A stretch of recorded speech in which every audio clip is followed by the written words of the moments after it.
One of my favorite things that I talk to the team about all the time is the plays after something happens that you don't like. So a bad play, in this case for D, he had an early fumble. And for him to go back and not blink and to be competitive and utilize his technique and fundamentals, I was very happy with. That's not an easy thing to do, but what I'm always looking for are those guys to see how they respond to adversity, because it's not if but when. So it was good for him to get that opportunity and take advantage of it.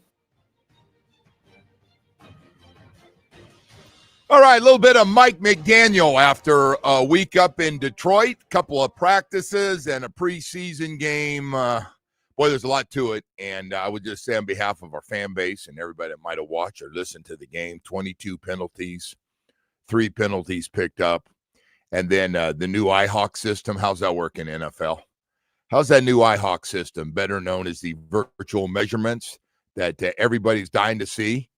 And like, oh, yeah, we want to get rid. Why do we have to get rid of the old system? Now it's still there. Put the damn officials out there. Let the little bit overweight guys, take them out. It's in high school. It's in college. Take it out on the field. Mark it down. We wait. The guy puts his hand down there. They mark it. They do a close-up. Oh, we made it. You missed it by an inch. You made it by an inch. And so now we got this new system. By the way, when it finally comes up, it looks kind of cool. Hell, I took a second to take a picture of the second one because I hadn't seen it. But it took like forever.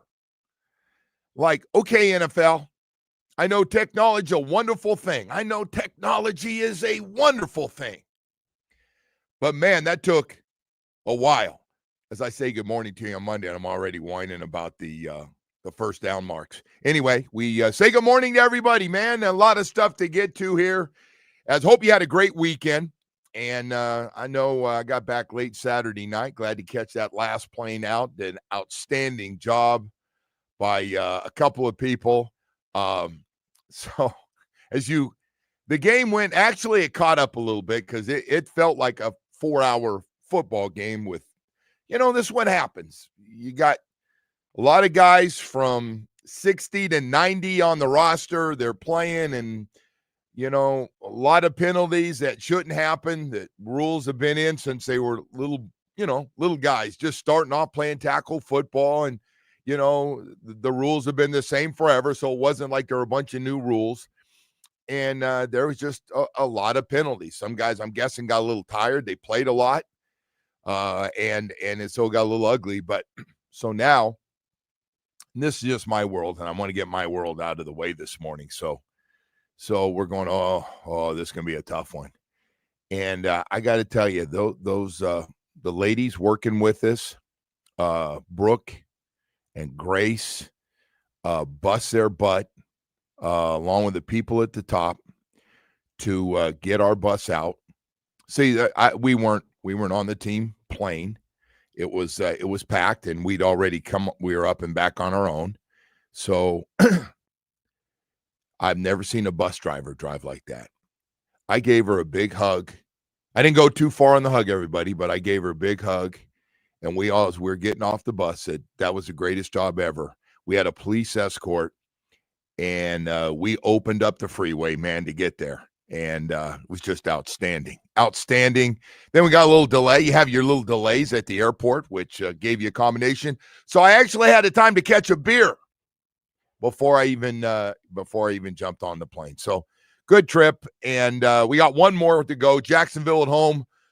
This is it. One joint practice this week and a third and last preseason game. And then it's try to figure out what you have and you don't have and where you're strong in this team.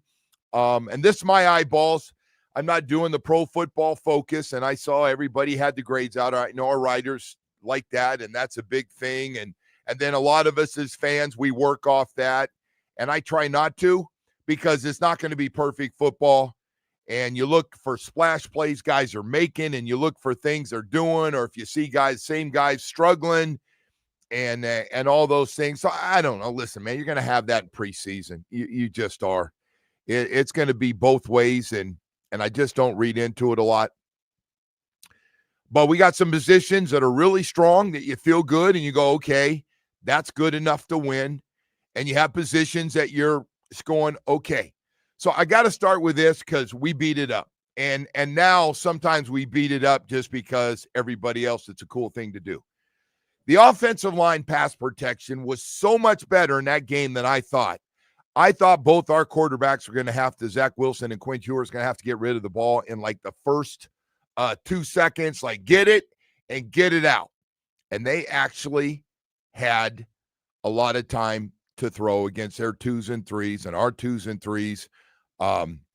So it actually helped Zach Wilson and Quinn Ewers to have much better numbers and at least have some opportunities. And we'll get into their stuff. There's plenty to talk about with Zach and Quinn and the numbers and everything for them.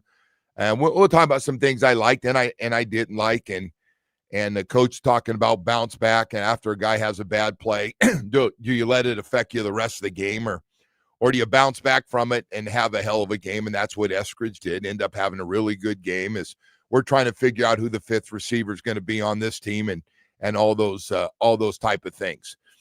So, the offensive line, I don't know which guys they like. I got a pretty good idea. Like Larry Borum's going to be there, the right tackle. I think he's gotten better, but the rest of them, there's some guys inside. Everybody tells me it played pretty well, and so, but I know as we talk on the outside, like, oh, they still need to upgrade the offensive line. It's not enough, and so. Okay, I don't know, and I'm not even going to try to tell you. I know for sure off grades and who's playing well, and I see Butch Berry, and I try not to bother him, and he's those are his guys, and he's going to like from 1 to 15 on that group because that's the way coaches are, and they play hard for you whether they have good plays or bad plays. So I'm dying to see. I'm going to be with you when the final cuts are made and see if they add anything or they go, no, this group's gotten better. We got some rookie free agents. We got some guys that have really started to pick it up and the lights have gone off and they're playing better, playing with more confidence. And they got a lot of work. Listen, the young guys, Keon Smith played every play. I looked up, 71 played to start right to the finish, man. You're like, damn, okay. So those guys, they got a lot of work, and which means a lot of experience and a couple of practices and then in the games. And so there are a lot of guys got to play a lot. There are some good battles going on. And then there's a cornerback position.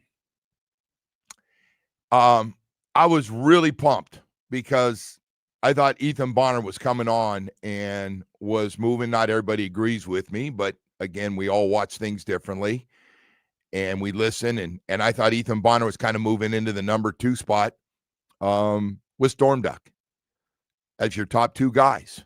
Would have been a hell of a story. 2 rookie free agents starting, good or bad. I mean, we'll find out how they play, but Ethan Bonner he gets a hamstring, pulls a hamstring.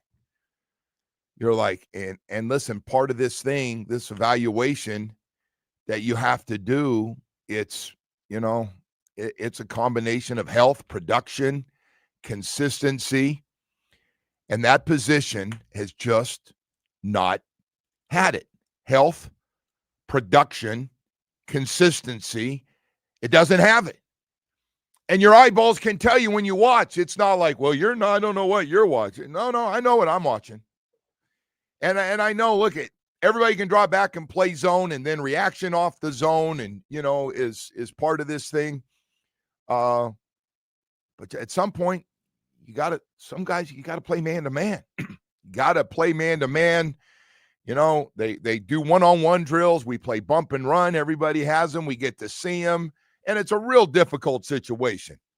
A big disadvantage for cornerbacks in one-on-one situation. Really, really.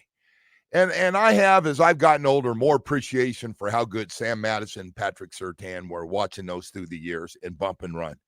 Jam the crap out. I started to say the S word. And I realize I'm on the radio and I got to get back to crap. They jam you and then knock you out of your route, and they won a lot. They won a lot, and I'm going back years, but they were really fun to watch how good they were. And our guys went up there. Now, listen, I said this, that might be the best group of skilled position players in the NFL. Now, I think they're 1-2 running back position off production last year. It's kind of hard to argue with that one. Right there at the top, they got one of the best pass receiving tight ends. They got 2 wide receivers that just chewed us up. Now, they didn't play in the last game, so we don't know how that would have gone for people going, well, I didn't get to see that. But in the practices, they ran by safeties and corners and combos, and they put on a show. And Golf was fantastic. Golf was just a great story. He's throwing it well. So they got across the board, they're damn good. They're good. St. Brown probably gets the MVP award for the 2 practices. Not that there is one, but if there was a guy that was just by himself out there, probably everybody would agree. He and everybody got to see the highlights. They put the highlights from coast to coast. So everybody's commenting and killing our team and killing the Dolphins on what they're doing and not doing. But overall, it's good work, man. And I give Mike New. You're playing a 15-2 team. It's one of the more physical teams in football, and I want to practice twice against them. And I want our young guys to play against their young guys and get used to it. We got to start doing that. Probably haven't done enough of it in the past. We got soft. Part of that I can change by what I do and how I set this thing up, and I give Mike a lot of credit for that. That you listen, you self-evaluate, you talk to your staff, and you get out there. You got your butt kicked pretty good the first day, and then you bounce back, and it got better. And then your guys against their guys look pretty darn even. Look, it made a lot of good things. A lot of good things happen for young guys. Now, I know it's all going to mean when it all starts, when there's a game plan for everything, and guys that haven't played, and we're counting on 3, 4, 5 guys to be back for the opener that we might not see. We might not see the rest of the time, so you almost forget about them. So, as you probably know, Tyreek and Jalen Waddle pretty much, Waddle got in there a little bit in the practices, but they're pretty much, while their 2 guys were shining on the outside, our guys we were a little more concerned with making sure they're healthy for this week and the following week and going into the season, when we were matching them up and really putting some stress on their cornerbacks with our 2 top guys. So we didn't get to see that, and their guys put on a show. Their 2 guys put on a show, which was impressive. We got a lot of stuff to get to. The Scotty Scheffler, by the way, Woody, I don't know if you had a chance to see old Scotty Scheffler, but Scotty Scheffler, from 4 strokes back, was on the run, and it comes all the way back. That chip in, if you haven't seen it, it's hard to imagine anything better in any sport when you look at the highlight and you do it at the end of the tournament. You chip in from 82 feet back, and you roll it with all that break and drop it in to take the lead in that. I think it was a 2-stroke lead at that point, and go on and win another tournament from 4 back. Just one of those moments, how you play at the end when you're not looking. I mean, you're thinking there could be a bogey coming, and he chips in for birdie from way back with unbelievable break and speed on that ball rolling down. Just incredible. We don't talk a lot about individual highlights, but that one, and when the world of LeBron and Patrick Mahomes and the rest of them who realize they're watching around on a Sunday afternoon, seeing a lot of money now. Now we're getting into big boy money in this tournament. Like next week, the winner wins $10 million. For the last one, it's down to the last 30 players. They've been knocking players out. If you don't qualify in the top 30, you send you home and get ready. And Scotty Scheffler wins again, and been a hell of a story, and is really good for golf in general. Just unbelievable. I see Messi back and had a goal and an unbelievable assist to set up a teammate. against the LA Galaxy in a 3-1 win. So we have that. We got a whole bunch of Canes news on who's looking good as this thing's now. What, less than 2 weeks, Woody, until that Sunday game? Well, 2 weeks from yesterday, actually. Notre Dame will be in town. I cannot wait for that game. But I do have a whole bunch of stuff to get you caught up on from the scrimmage and talking to some coaches last night and some stuff that we're going to talk to you about a little bit on who looked good and what's coming along there. So we'll have all that for you as well. Marlins get a comeback win, man. I had the game on. You're going, oh no, they're down 3-1. This is not looking good. Come back, tied up, and get themselves a win on a rough road trip. 3-8 road trip for them. Back in town tonight with St. Louis. Man, Woody, we got a lot of stuff, man. You can't even get to all the stuff, and we'll have a lot more to get to. Zach Wilson, Quinn Ewers, and a couple of rookies pushing. One rookie pushing for more playing time. Have the coaches seen enough going into this week? And all of a sudden, could there be some jobs open for some rookies to get more playing time than when this thing first started? We'll get into all that stuff coming up here on the show this morning. Hey, by the way, great to have you with us. We do have a lot of stuff, and, of course, we're all pumped up here to be on FM. Woody, the FM thing, man, everybody's going, hey, I have more people. Hey, heard you up there, man. Up in Palm Beach, I heard you. Heard you in Palm Beach, man. That's awesome. So thanks for joining us, whether it's on AM or FM. It's great. 104.3 QAM. Great to have you with us. If you're up there this morning, a lot of stuff to get to. If you're just joining us for the first time and you think we suck, hang in there. We'll try to get better. Hey, right now I want to tell you about Atlantic Men's Clinic, ED and Low T. Hey, I don't care where you live. I don't care if you're Key West up to Jupiter. It happens to every guy. Doesn't matter what you make. Doesn't matter what color you are. It's going to happen sooner or later to every man out there like it hit me, and that's ED and Low T. And if you're going through it right now, whether you're in your 40s, happens to guys. We got guys in their late 30s coming in to Atlantic Men's Clinic, but Low T and ED will happen to every guy out there. The question is, what are you going to do when it does happen? And it becomes an issue with your energy level. You feel like you're in a funk. Some guys even say they feel like they're depressed. You start to feel like, man, just don't feel like myself. Hey, man, it's normal. Don't get weird about it. Don't get concerned. You go to Atlantic Men's Clinic and you get rid of it. Sex drive gone. That's was a hit and miss there for a couple years, and now it's just a miss, and you can't figure it out, and you're tired of just taking that little blue pill that gives you a headache.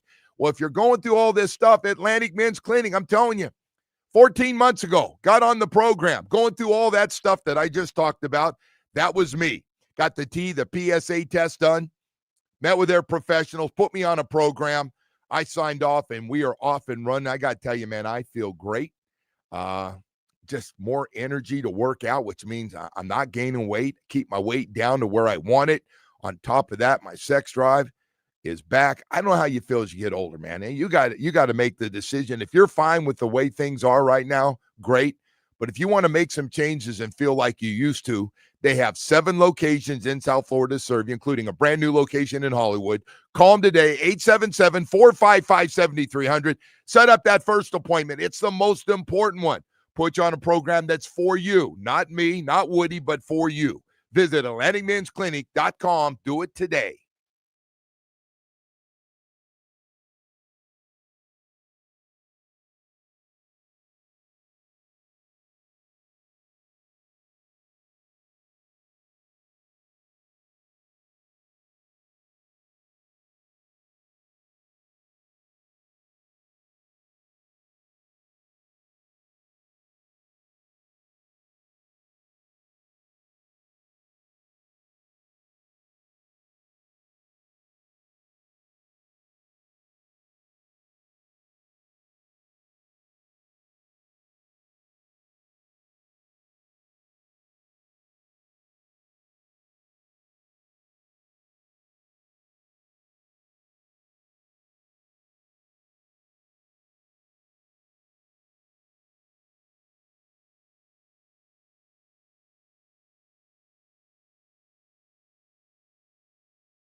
All right, welcome back, and good morning to everybody. As got Monday morning here, plenty of stuff going on, a lot of news from the Miami Dolphins that we'll get into. Lots of different parts. As finally Jacksonville this week, last week of preseason football, and still trying to figure out a lot of parts, and there will be some tough cuts off the way guys have played, and trying to figure out. This is what happens. Certain positions have a lot more talent than other positions, and a lot of guys have played well. And it's these guys will try to figure out what makes sense on the 53. Probably going to be some guys that go to the practice squad that are going to get picked up. And I still believe the Dolphins will be looking for a couple of guys to upgrade their roster. Yes, I still believe with this roster they put together, they feel there's a way to still get better. You know what? There's one mystery to me today on this team. The O-line actually, they didn't play poorly. Some guys played well. I thought the pass protection overall was really good, and allowed both quarterbacks. I thought going into that thing, I went in right before the start and said, hey, those quarterbacks got to know what they're working with and understand, man, you don't have a lot of time. Your receivers, you're going to have a chance because you still have good receivers to throw to. And so if you have time, I felt like they'd be able to have some completions. And Zach Wilson and Quinn Ewers both had their moments where they were really good. And I saw Quinn Ewers, those 2 touchdowns, and people trying to, don't read into it, nothing's changed. Zach Wilson still number 2, Quinn Ewers still number 3. That's not changing. I know a lot of you tried one week, and I don't want to call any of our podcasters out, said Quinn Ewers is going to get cut. And I was like, ooh. Now I appreciate our podcasters, I do. And they're all big fans. But that's a bad take on Quinn Ewers getting cut. Has been since he got here, and he's had a lot of good days of practice. So if nothing else, more than the fact has nothing to do with just Zach Wilson and Quinn Ewers, it has to do with Tua and what we went through a year ago, and you learn from what happened a year ago, and you say to yourself, we will never allow that to happen again. If Tua goes down, we are going to have some guys that we think are going to give us a better chance than we had last year with the 2 guys that we ended up playing with. Hell, you end up you had to hit the road to find a couple of guys. So you'll never be in that situation. So unless I'm a real dumbass, we will never carry 2 quarterbacks on a 53-man roster, ever. Never, ever get caught with that situation again. And if you think there's a chance that Quinn Ewers is going to get picked up, you're definitely not going to put him on a practice squad where he's open to the public. We'll never, ever do that situation. Too smart. Will not put yourself in that situation. The cornerback position, you're more than welcome to help me out any way you can on trying to figure out who's good enough in this group and consistent enough and healthy enough. Please help me, outside of Storm Duck, excuse me, who is clearly out in front of all the other cornerbacks you have right now. We have some guys have had their moments, but I'll tell you what, Coach Weaver, the defensive coordinator, between health, production, consistency, that's a tough call. That's a tough call. Whether it's a young guy or guys that have been around that haven't been starters in a long time, that have been special teams players. We got a few of those guys. Just when you start to feel good about them, they have a couple of rough practices against starting receivers, and you go, oh boy. Ooh, can I work with that? Can I trust that? And the guy I feel terrible for, I thought Ethan Bonner was really coming on. Ethan Bonner was doing everything he was asked, Haven't been talking about him getting smoked. He's been in good coverage. Pulls his hamstring. Fast guys and hamstrings take a while to heal. So I don't know what this means for him, but I thought he was headed to being a starter on the other side of Storm Duck. That's what I thought. Now, not everybody out there is going to agree with me on that. And maybe had Sheffield up there. And Sheffield's just been up and down. He's had his moments, start to do it, and then you go, oh, what just happened? So that's a tough call. That's a tough call when they have I'd love to be in one of those meetings. Well, here we go into the last preseason game. Let's go from health to production. How do we feel looking forward with our roster at that cornerback position? That's hey man, you try to be fair because they went all in on this group. They went all in, and I had trouble believing that they're going to change their mind because they've said, no, we're going to coach them up. These are guys we're going to play. There's going to be some growing pains in there. They're going to get beat, but they're going to learn from it. And so you kind of go through a couple weeks of camps of the highs and lows. You go through Chicago, and then you face their starting receivers for the Lions, and you go, oh, okay. That was a big test. That's actually going to be the big test, in my opinion. And Jacksonville's got good receivers. Don't get me wrong. I don't know what's going to happen with their number one receiver, who, by the way, for all that yap about that guy Woody going to play 100+ plays while he's hurt. He's a little banged up. Okay. So much for playing him. How many plays you going to play him? Yeah, add him to the list of guys that are getting banged up this preseason in camp. Because it has gotten a little bit nutty around the league, hasn't it? Well, I didn't even know our team's been, Yeah. So Zach Sealer apparently is banged up. Devon Achan's banged up, and now Ethan Bonner. And they go, hey, don't read into it too much. Banged up means they're just banged up for camp. If they had to play, they would play, which, by the way, Zach Sealer will play. I would think so. But they keep hitting you day to day, week to week. Yeah, well, I hate that day to day to week to week. And I'm like, okay, Mike really opened up that door. Day to day to week to week. I hope Achan's ready to go week one because the drop-off after him, I think, is pretty significant. I agree. By the way, nobody arguing with the system and the different gear that he has. But I will tell you, I'm glad you brought that up. This is a mystery one to me. Ollie Gordon's gotten pretty good. Right? Like every time you see him, you go, damn, is he getting more carries out of it? One guy gets hurt. Madison gets hurt. Now he's got his, he gets the chance to get some carries. They didn't run the ball very much. I'm not sure why, but they didn't run the ball very much in the first half, and it wasn't very good when they did try to run it. So they just dropped back, and it looked like, oh, let's get Zach Wilson a bunch of work to me. That looked like that to you? Like, hey, Zach, we're going to let you throw it, man. We got to get you caught up because, again, we don't want to get in a situation we were in last year. That's how I read into the first half. Did you read into it that way? Like, that's the only reason I could figure, like, why are we not running the ball more? That's a big rehab project, though, that Zach Wilson thing, right? I mean, that's kind of a big deal here, and they have to assume he's going to play at some point.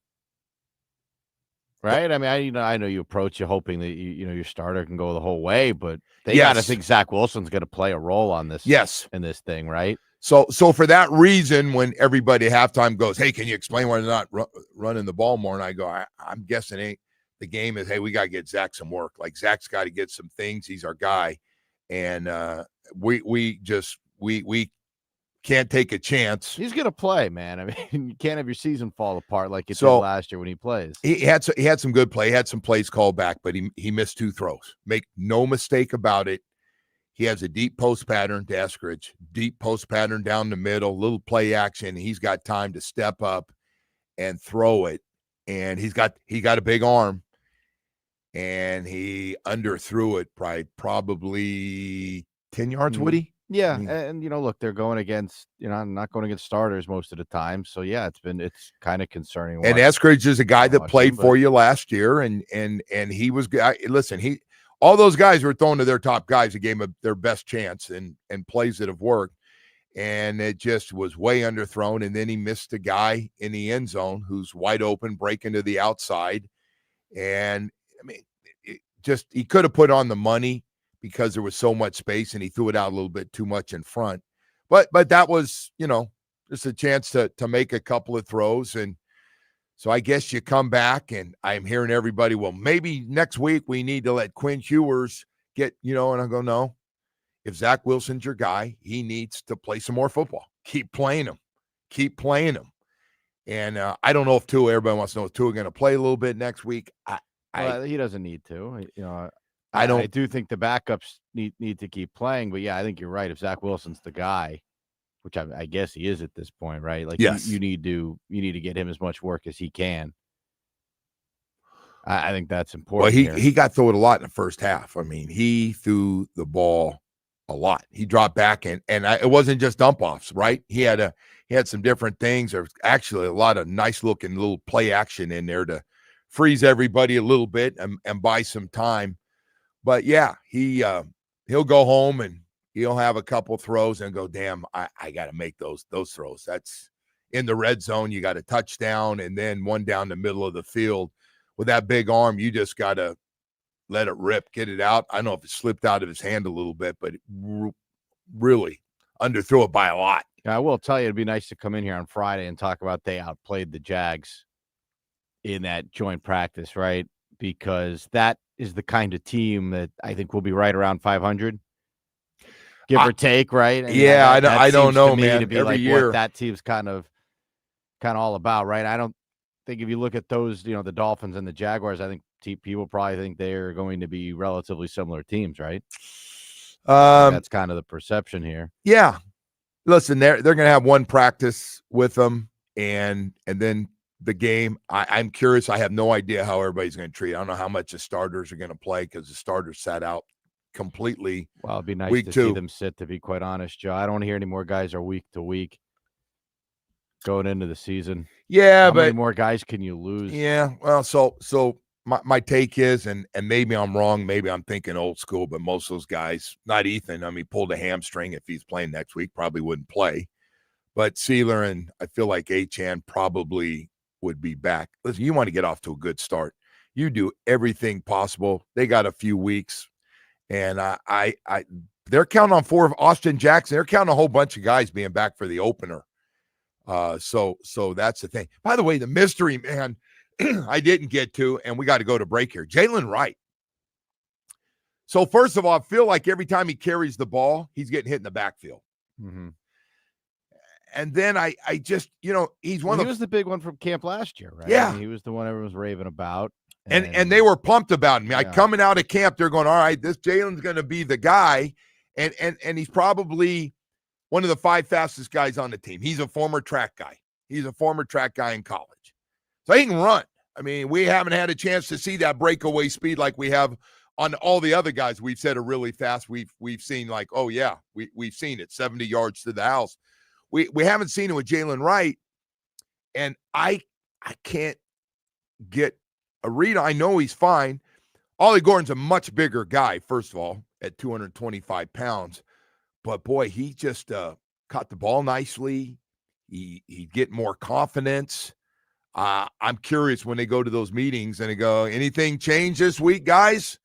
And that running back and figuring out who's it going to be, especially now if Achane's not 100%. You want to be able to run that ball in this heat in week 1 for sure. All right. Hey, we're super late now. We got to go to break. We've got a lot of stuff. Appreciate you being with us here early in the morning, man. A lot of stuff going on. We got the Marlins back in town for a 9-game homestand starting tonight with St. Louis. Got a nice comeback win after a rough road trip, able to keep the brooms in Boston and not get carried away after a nice comeback 5-3 win for them last night. We'll have a lot more stuff coming up here, but first, before we do, I want to take a second this morning to tell you about what I enjoy every day, and that's my South Florida Chevy dealers and my new Tahoe. That 2025 Tahoe is so roomy, so fun to drive. Had everybody for my daughter's birthday in the car last night and hanging out a little bit there. But, boy, I'll tell you what, when it comes to SUV family at your South Florida Chevy dealers, it doesn't have to just be a Tahoe. Of course, I talk about the Tahoe because it's so roomy, and the Suburbans, but I like the midsize SUVs, like the all-new Equinox and the electric Equinox SUV. Got that convenient driver tech, got an unbelievable look to it and plenty of space for you and your family. Things that are really important. Let's be honest, man, even if it's a midsize SUV, it sure is nice to be roomy. And I don't know, as you get older, I have great respect for room and being comfortable, man. And that's what you get at your South Florida Chevy dealers. I got 2025 Traverse right underneath that Tahoe.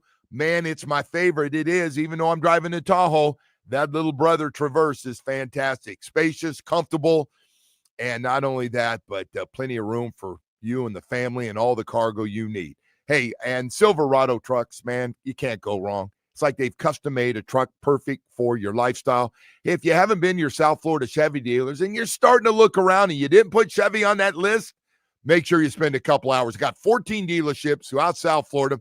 Palm Beach, man, we can hear you, brother, up there too. Chevy dealerships all over South Florida for you to get exactly what you want and get a great deal. See your South Florida Chevy dealers today for outstanding offers going on right now. Miami Sports League.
when you're in preseason games, moving on from practice, particularly in a joint, for 2 opportunities, I'm very intentional with each player that plays. There's some young guys that need more reps, and particularly, I don't. And then there's position battles that you don't want to have an answer for, that's up in the air in your head. It has to be settled on the field. So there's a lot of things going on, but there were some opportunities for some young guys to really immerse themselves into the team, utilizing the technique and fundamentals that the upperclassmen have shown them. So there's a lot of good spirited effort. That was most important. The guys that played hard, and that's the brand of football we're trying to have.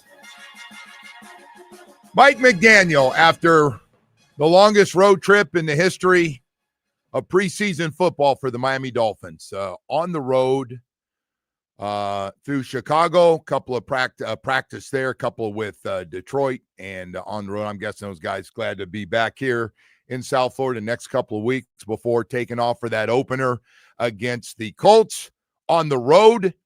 And so we got a lot of stuff to cover. By the way, it would be really nice to see this week, Woody. Darren Waller is a great tease. Big, tall, looks like in great shape. Like, at some point, I know they want to work him in slowly. This has got to be just about time, isn't it? Like, okay, we got this week. So if you're playing, maybe get a little soreness out, and then next week you practice, or the following week, you practice and you get ready for. But you got to get out there and go full speed at some point. I know he's been doing some side work and stuff, but man, it's a little bit different when you put your uniform on and get out there. I got to believe. I know they wanted to work him in slowly because he's been out of football. But if you're counting on this guy to be your pass receiving tight end, at some point, you got to get out there and go against some other people and go full speed and cut inside and outside and move your body and go down low and go up high and see how close you are to the guy that we remember. I feel like I heard this stuff like a year ago. You were talking about Odell. Yeah. You want me to run that back? No, I don't. Talk about him getting on the field and getting reps. And, yeah. Well, if he's it is getting a little late in the process, right? Hey, he hadn't played, and we're going to work him in slowly. This was their experiment, and right? we're on the downside here now. Like, all right, we had a couple weeks of practice. We got through these 2 road games and all the work. They got a ton of work on the road with Chicago and Detroit. But like now we're back home. We all see him 6'6", whatever he is on the side, and again he looks great. I mean, by the way, this needs to work out to some extent, right? Like you let Jonnu walk because you don't want to pay him. Yeah, but that was. I know, but this completely different. Needs to work out to some extent. That this was your backup plan. 100% finances on that one. Nobody ever said that. But this was your backup plan, right? So this needs to. I mean, you at least need to see the field. So the other question will be is, are you all in on this guy, or does Connor, who had a couple catches in the game, is he going to be part of this thing? Because I don't know if you keep both guys doing the same things. Not sure if you're going to do that. So this whole thing coming together. And by the way, part of it is who's healthy. And if you're not healthy, when are you going to be back? Because are you IR hurt? Or are you hurt for a week? You think you can be back for the Patriots game at home if you're not, ready to go? And by the way, every team's going through this right now. Every team's trying to figure this thing out. And by the way, how much of that game did you watch the other day? Did you watch a little bit, or how much did we put you through? You talking about the Dolphins? Yeah. I watched it. I listened to you guys a little bit too. It's very difficult to watch, man. I mean, it gets to be low level play towards the second half of these games. They were just, look at the sorest group in that game had to be the officials from bending over and picking up flags. I mean, essentially, Joe, that's a step up from like the off-season football leagues, right? You get into the second half of some of these games. That's essentially the level of talent that you're seeing. I think it's obviously a little better. Yeah. I mean, if you're 90 up, it maybe a couple of steps up from the off-season. Yeah, a couple NFL. of steps up. Okay. But 22 penalties, 3 penalties picked up, and the measurements that were done for the first downs, the IHawk system, which, by the way, you're a big technology I heard head your guy. Commentary on it. Yes, I heard. So you want everybody? Oh yeah, hey man, we use it. We got this technology. Let's do it. And then you're like, what is taking so long? Well, I've never been a big fan of the change, especially when they put the senior citizen out there to hold the thing. Well, you're just not down on senior citizens. No, Your dad ought to punch you in the face anyway. A player, goes rolling into these guys, and they, have to bring the card out. These guys keep taking hits on the side. What do you mean they keep? Well, how often? How many times happen? did we see that last year? It happens a couple of times, but it's sad when that happens, man. All I'm asking is if you're going to put this system in place, but they got to work on it too. It's preseason. Well, they said it was all set up. Well, they're working on it. That thing, as soon as that guy puts the mark down, he should be looking up, going, "New York, what do you have for us?" We're working on it. Here's the mark. It's done. Here's the chip. What do we got? All right, first down by it wasn't. Both of them were close. I mean, it was first down by half a football. But come on, man. Everything we can cut to save a minute or minute and a half, I'm all for, because it seems like during the game, you got a game going, and now you got to go through that to see if it, team's driving or you think you got to stop, and now all of a sudden you got to spend 2 minutes to figure it out. Come on, we're better than that. League's better now. I'm sure they'll take care of it, and it will be better, and you're right. They're probably getting this thing worked out. And also, when's the last time you saw 3 penalty flags picked up? Like, all right, it wasn't holding on the backside. I thought I saw the guy goes, no, it's clean. Pick it up. So we did. We saw a little bit of everything during that game, but I don't wish 22 penalties, and a lot of them were Detroit. Just don't.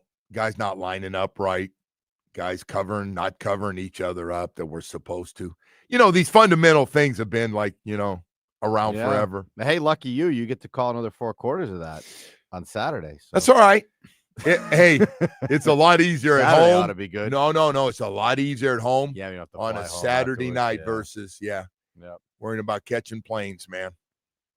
I have great respect for that team plane. Great respect for the team plane. I'm a big team plane guy. Boy, I tell you what, there is nothing like doing it the way the Dolphins do it, man. It is absolutely first class. So Zach Wilson, Quinn Ewers, we got more on that coming up here in the 7 o'clock hour. And anybody out there has any ideas on the cornerback, if you were the position coach or the coordinator, and listen, man, I'm all for what they're talking about. Hey, we're going to develop our own guys and play them. We have now been together for basically a month of camp. Right? About a month. We're about a month into this thing. And Storm Duck, congratulations, man. You have moved out way ahead of everybody else, but through injury, and now Ethan Bonner's got a hamstring, production, consistency. How are you feeling about all these guys? We'll talk more about all that stuff coming up here in the 7 o'clock hour. Also talk about the quarterback situation and some other stuff, including a couple of guys that really got after it in the game here on over the weekend. Right now, I want to talk to you about hurricane season. You see them, man. They're starting to form out there and rolling around and hoping, hey, look, we're all the same. Please stay away from South Florida, all right? Turn left, turn right. Just stay away, because they all seem to start right at us here in South Florida. Hey, hurricane season is always, you start worrying, and then you're going, man, what did I do enough for my house? Oh, man, I was going to wait another year on those impact windows and doors, and that roof is a little leaky. I can't really afford the wind and the rain. Oh, man, that could do it, but maybe I'll get lucky for one more year. Stop it. Protect your home right now with Loctite impact windows, doors, and roofing. Old leaky roof, replace your old roof now and pay later. Loctite Impact offers the highest quality roofing materials with lifetime warranty plus thousands of five-star reviews. Say big on their legendary state-of-the-art Impact windows and doors. Impact windows as low as $6 per window per month installed. Don't wait for the next storm when Loctite is there ready to answer all your questions and get started with you. LoctiteImpact.com. That's LoctiteImpact.com or call 954-500-LOCK. Now, their professional staff will be in. They can answer all your questions and get you started. They cover all of South Florida. Remember, next time you're thinking about it, get them involved. Protect your home with Loctite Impact windows, doors, and roofing.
877-3733. This update is brought to you by Doral Kia. Doral Kia, choose one of 500 new Kia models and inventory like the Sport and Sorrento. I'll tell you right, remember when it comes to Kia, the great deals are at Doral Kia. Starting with the Dolphins, who will return to training camp in Miami this week. There will be practices on Tuesday, Wednesday, and Thursday. Thursday will be a joint practice with the Jaguars. The third and final preseason game will be Saturday night. And the Marlins, who got one from the Red Sox with a 5-3 win yesterday. Miami will now return home for a 3-game series with the Cardinals. Tonight's first pitch is at 6:40 from Lone Depot Park. Joe? All right, Woody, thank you so much. We kick off this 7 o'clock hour. Alan Poupart, publisher of Miami Dolphins on SI, host of All Dolphins podcast, going to join us at 8 o'clock, and we'll get rolling with Poupart, who enjoy talking to and actually enjoy playing a little tennis with him from time to time as well. Where does he rank as far as the writers that you play You know with? what? He's one of the better players, right? Yeah, when he plays, when he has a chance to play a lot, yeah. Do you think I was going to ask you to rank all the writers? Yeah, I thought you were about no, I was talking about tennis only. I was going to ask you to rank the writers. I think you're actually going to ask me like which really guys stir things up this morning. Why don't you tell us which writers you like and which you don't? Well, listen, everybody's got their favorite writers / podcasters because they do a combination of both now. And I noticed that when I was working with Omar on Friday, there's some people that seem to like and there's some that seem to dislike strongly. Yeah, I but noticed that because now we have an open feed on our comments here. But so I'll say this So Omar does have a people that strongly disagree with him on a lot of things. Mm-hmm. I think he knows that, right? When he says things, I don't think it bothers him. No. Yeah. No. I think he understands that. And listen, Omar probably says more things that anybody else that I totally disagree with, Really? Yeah. He has strong opinions on stuff. No, and it's good. You know where he stands. Yeah, and he digs in. He likes who he likes. Oh yeah, he's got favorites. He brought who did he bring up on Friday? He brought up Xavier Howard. See, yeah.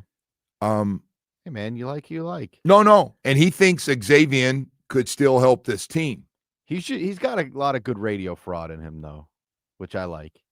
Well, you got to have a little bit of radio fraud. Yeah. You got to have a short memory on what you said. You mean that stuff?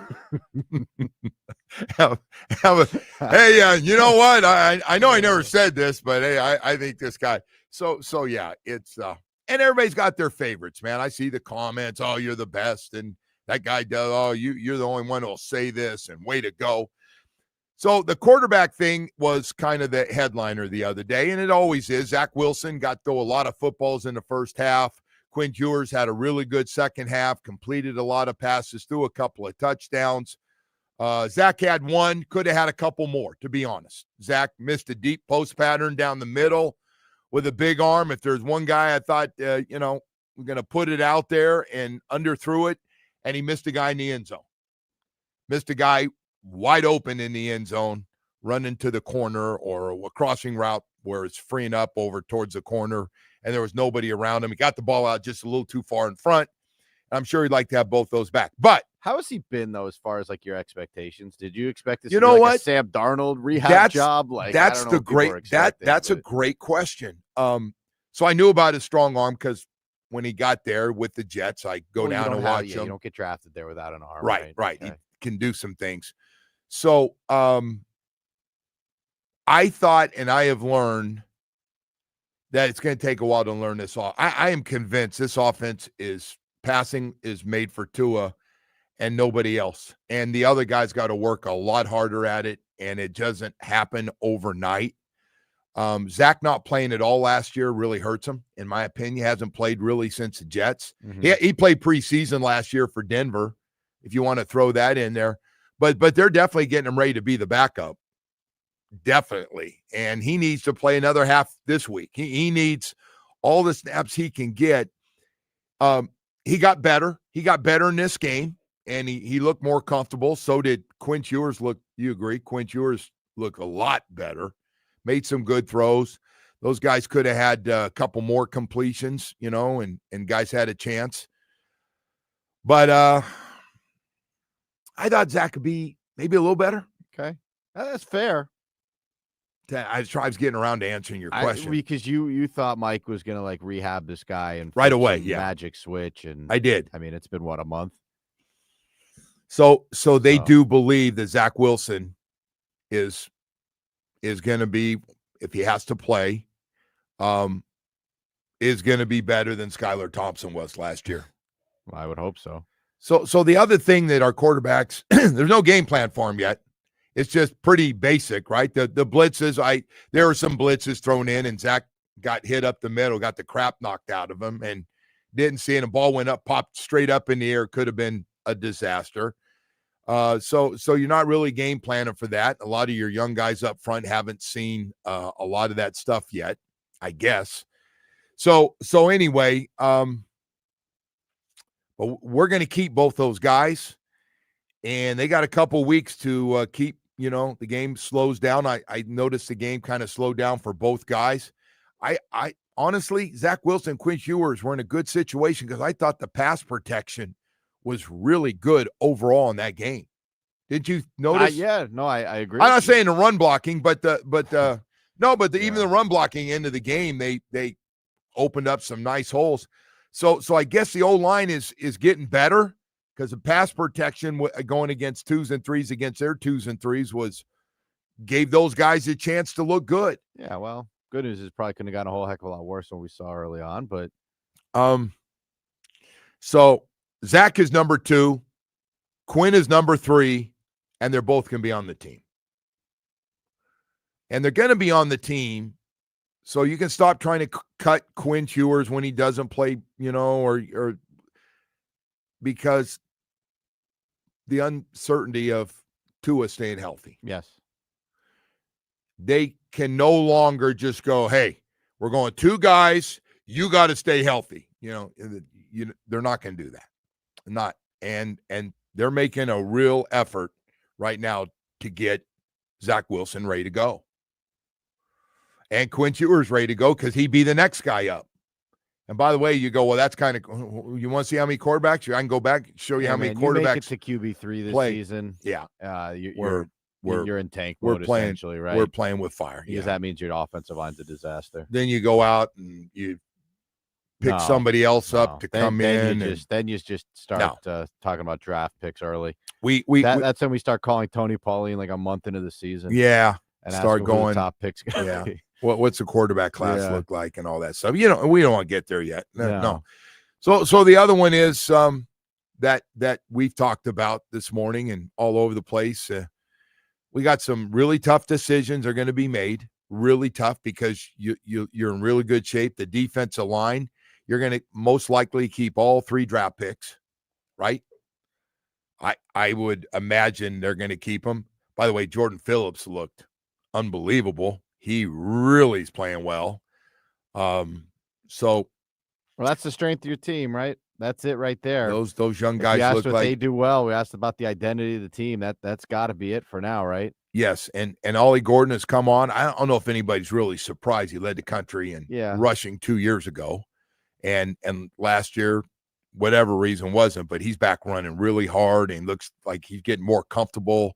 He's a strong running dude. He looks like he's going to be the guy that runs the ball inside for sure. When we need that yard, he is. I mean, he delivers a blow when he gets in there, 225 pounds. So he's looked great. Jordan Phillips coming on, and your 1 and 2 picks are where they need to be right now. They're getting better, and you can see, and everybody goes, oh, don't worry about those 2. Even the mistakes they make, they're going to be kicking ass here real soon. So you're not worried about them. But everybody is talking about the cornerback position. Safety's going to be fine, I think. Pass rushers, you're going to have to probably get rid of somebody that's pretty damn good right now because their backup pass rushers look pretty good. They got a group of guys there that can play.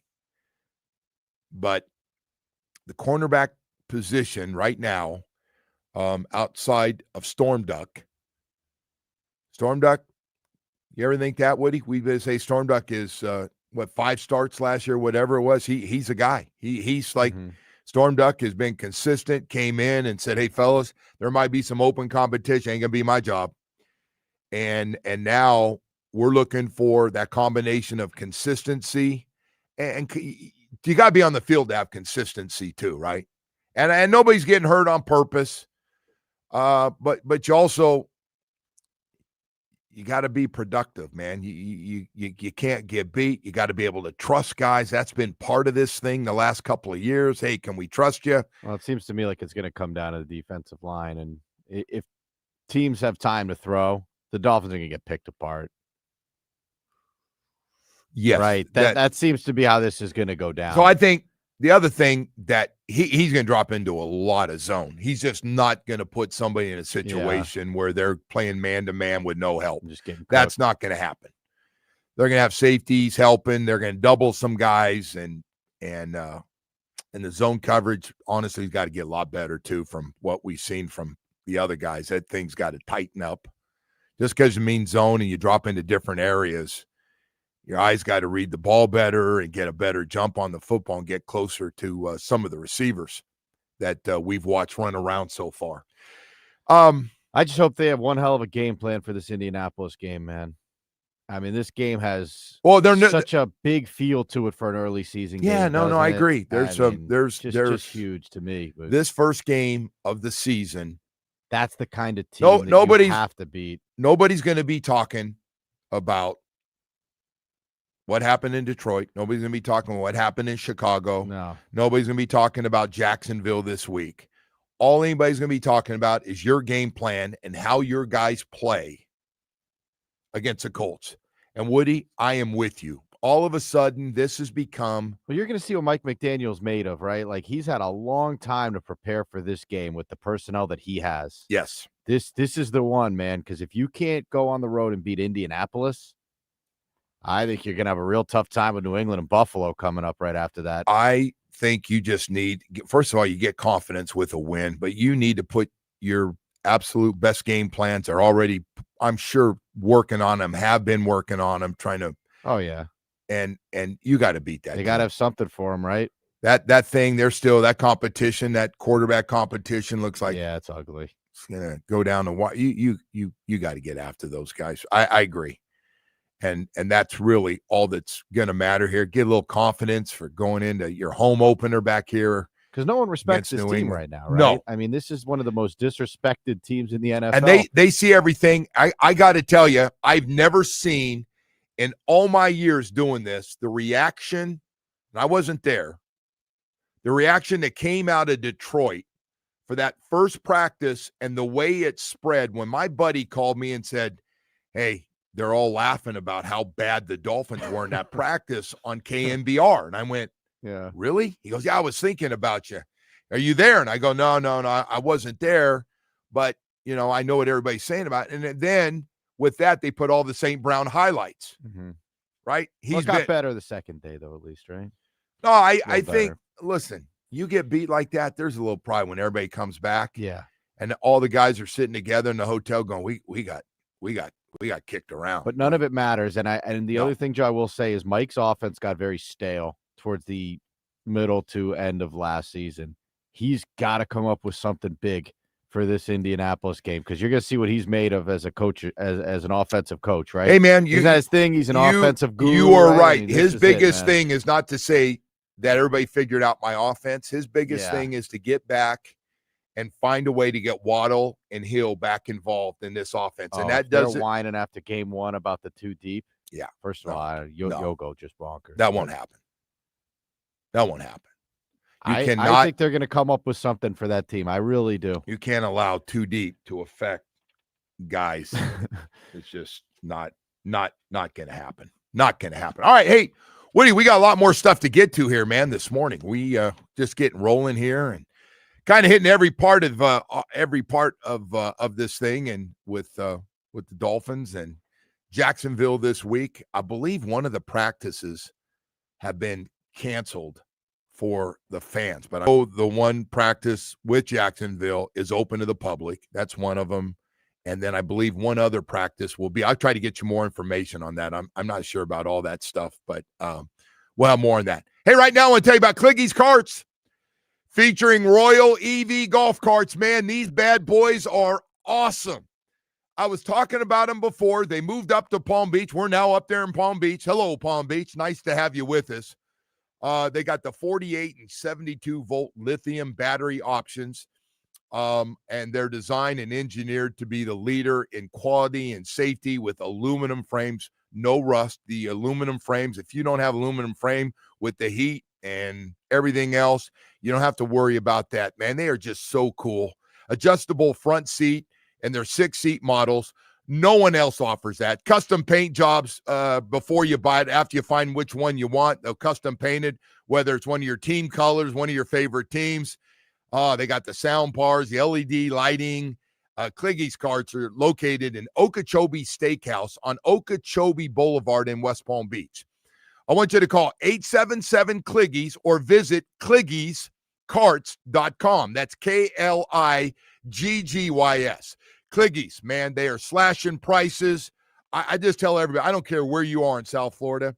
If you're looking to get something that's just smoking hot, these Cliggies carts, they got everything.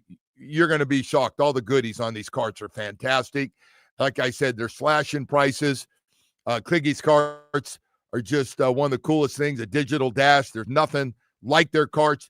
If you live anywhere in South Florida, you need to stop by their showroom. You really do. And take a test drive. You got to see them in person. You'll fall in love with Cliggy. Cliggies will deliver for free anywhere in South Florida. Cliggy's carts, man, there's nothing like them in South Florida. You'll absolutely fall in love. Sports.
Joe, before we get back to the show here, I want to let you know, card and sports memorabilia collectors, we will be giving you a chance to win a pair of tickets to the Hobby Card Show in Fort Lauderdale. It is this weekend, featuring 200 tables and autograph opportunities with Udonis Haslam, Andre Dawson, Jim Kelly, Brad Marchand, and more.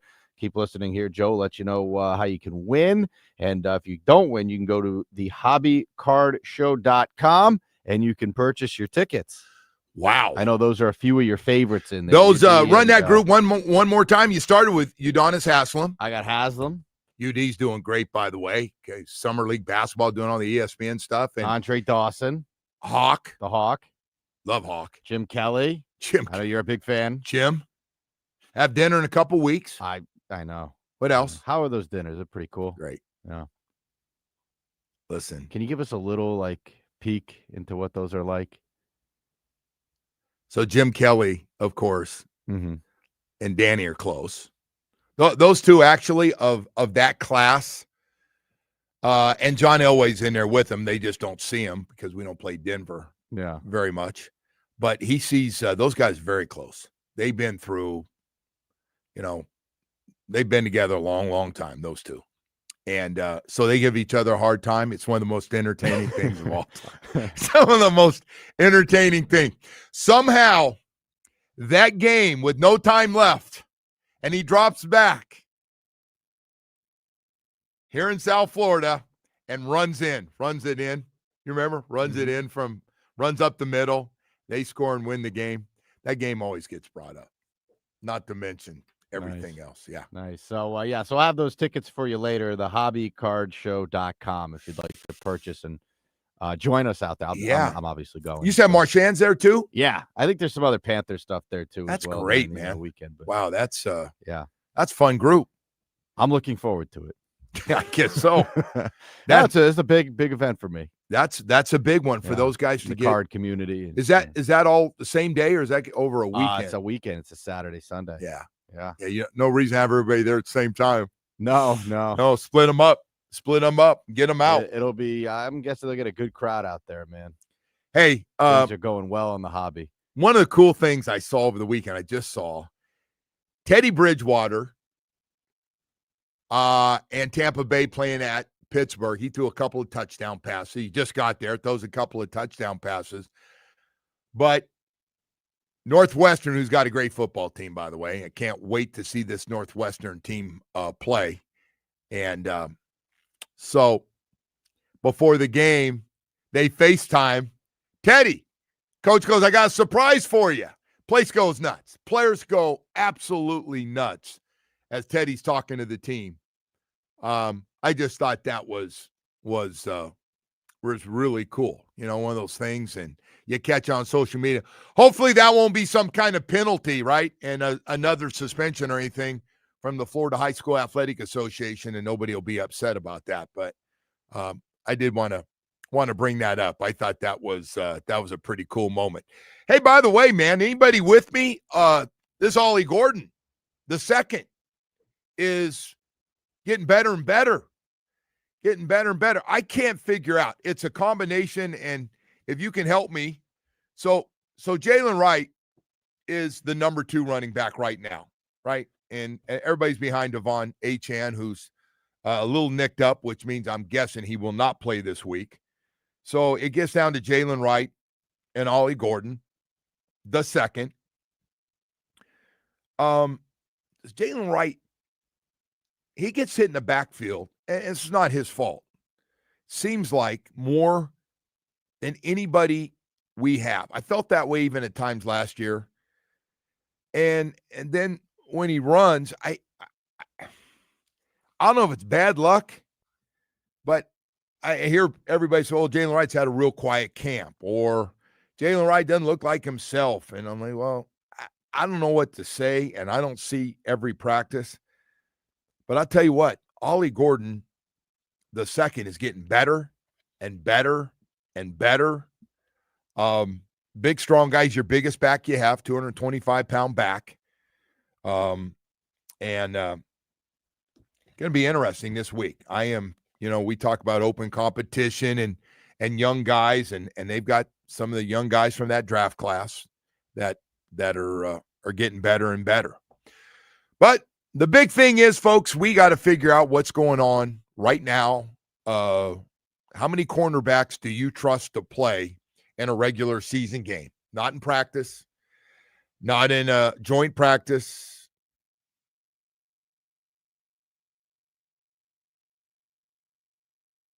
Down with the secondary and the head coach. They go evaluating every player, who's getting better, who's improved, who stayed healthy to show us. Because the big thing is if you can't practice, then there's no evaluation.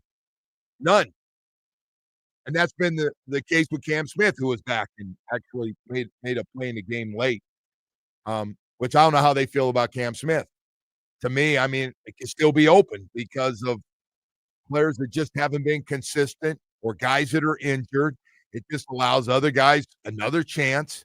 Or if they just said, we've seen enough, or we're just going to have to play certain coverages and be smart, or they're going to go out and get some new bodies to play corner. Ethan Bonner was quietly getting better and better. He pulls his hamstring. Now, Ethan Bonner might be the fastest corner we have out there. I don't know how bad the hamstring is. I have no idea, but had to leave the game. Gets a chance, going to start, and gets hurt. So I don't know how long this holds him back. I think he's going to definitely be in the mix. But the other guys coming off, and I get they just played against two really good wide receivers. Those two guys are really, really good.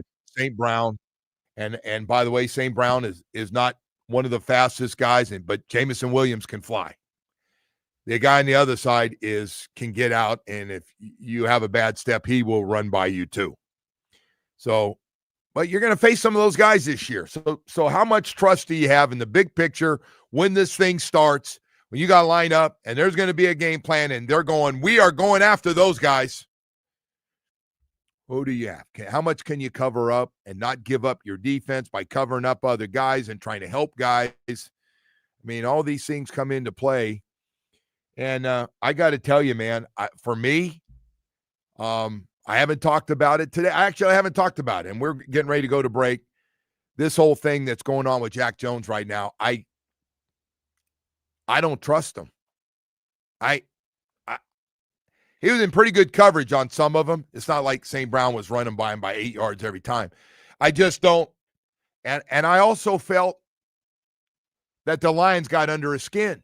Like, you've been around the league, and you let those guys get to you. They got into your head.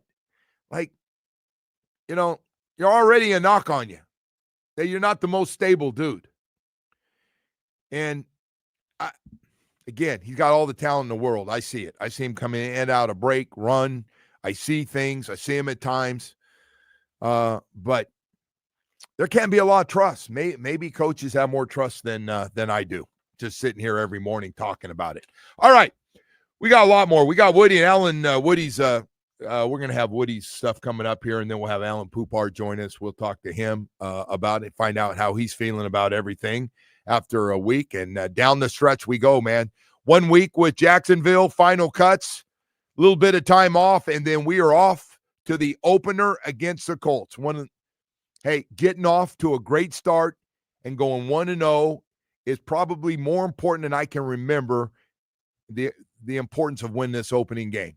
Considering all of last year and everything, beating the Colts in that opener on the road really sets you up for the year. I think it's that important. I know you play 17. It's not one game season, but man, getting off to a good start indoors where you ought to have a big advantage, especially in the pass game. My God. That's a big one. Hey, tell you what else is big every day, and that's talking about my good friends, boy, and the work they do at Baptist Health South Florida. Good friends because, man, I'm hurt all the damn time and always over there. It's one of the top sports medicine programs in the country. People ask me all the time, where do the pros go? And I go, well, the Inter Miami, the Heat, the Panthers, the Miami Dolphins, FIU, FAU. You can go on and on. Anything with the U's, man, a lot of them are using Baptist Health South Florida. Listen, they put together a team of top specialists, great surgeons for your knee, shoulder, foot and ankle, hand, back, hip and knee replacement, Achilles. We're talking about top-notch doctors recruited from all over the country to come here and take care of not only our high school, college, and professional athletes, but all of us. That's the great news with 3 great facilities that I talk about to make it one of the top sports medicine programs in the country. Man, when you look at where you go, Doctors Hospital in Coral Gables, at Hard Rock Stadium right next to the training facility. What a nice place that is. And 595 in Pine Island in Plantation, right off of 595, by the way. Visit BaptistHealth.net/ortho. Hey, one goal every day. One goal every day. It's about getting you healthy, back out playing the sports you love the most.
It's time for Hollywood's headlines. Without further ado, here's Hollywood.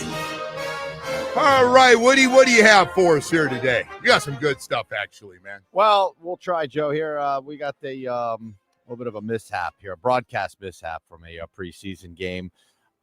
This is the Denver Broncos. So glad that didn't happen to us. Well, look, you guys have a lot of time to kill during these broadcasts, right? Yeah. The games are not particularly entertaining, and there's a lot of banter that goes on.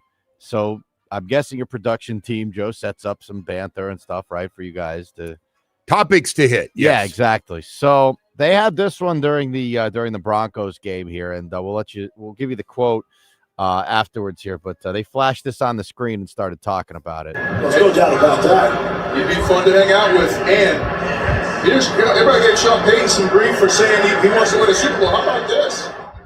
You got one of the best defensive ends saying Broncos have a real chance at the Super Bowl. So don't get mad at him too. Wow. This is now something we've heard echoed, though, from Drake Greenlaw, Talanoa Hufanga. They said, I wanted to come here because of the defense and because Bo Nix. They had a young head coach and the ownership. All right, so while they're talking about that, there's a quote up on the screen that says, has Micah Parsons. It has a big picture of him, and it says, we have this, by the way. Jamie's able to put this up on the video stream. So if you want to see what this looked like here. He says, my dream destination, Denver. I would love to play for the Broncos. They already got the best defense in the league, and they have a real chance at a Super Bowl. And obviously, Micah Parsons did not say any of those things. That was a fake quote from Twitter. That's tough, man. That's tough. A lot of us get caught with those, but when it makes it to television, that's pretty good. They got him. Those guys, man, he'd be a perfect fit. Yeah, everybody wants to come. Oh, my God, you heard it. Boy, what upgrade he'd be. You got to check this stuff, though, man. It came from a fake The Draft Network account here. It only had 1,000 followers. The unverified account, it said later referred to the Parsons post as bait. And, yes, somebody took it. Somebody got hooked. Yep. All right. Another thing, Joe, so we're going to be able to do this. We're putting the video up on the stream here. If you want to see, there was a huge brawl at the Jaguars Saints preseason game. We're in Go right there. Ooh! Run that hoe. Get that bitch. Run that hoe. What's up there? Yup. Ooh! What's up there? Security guard don't give a fuck. Oh, he got a shit right now.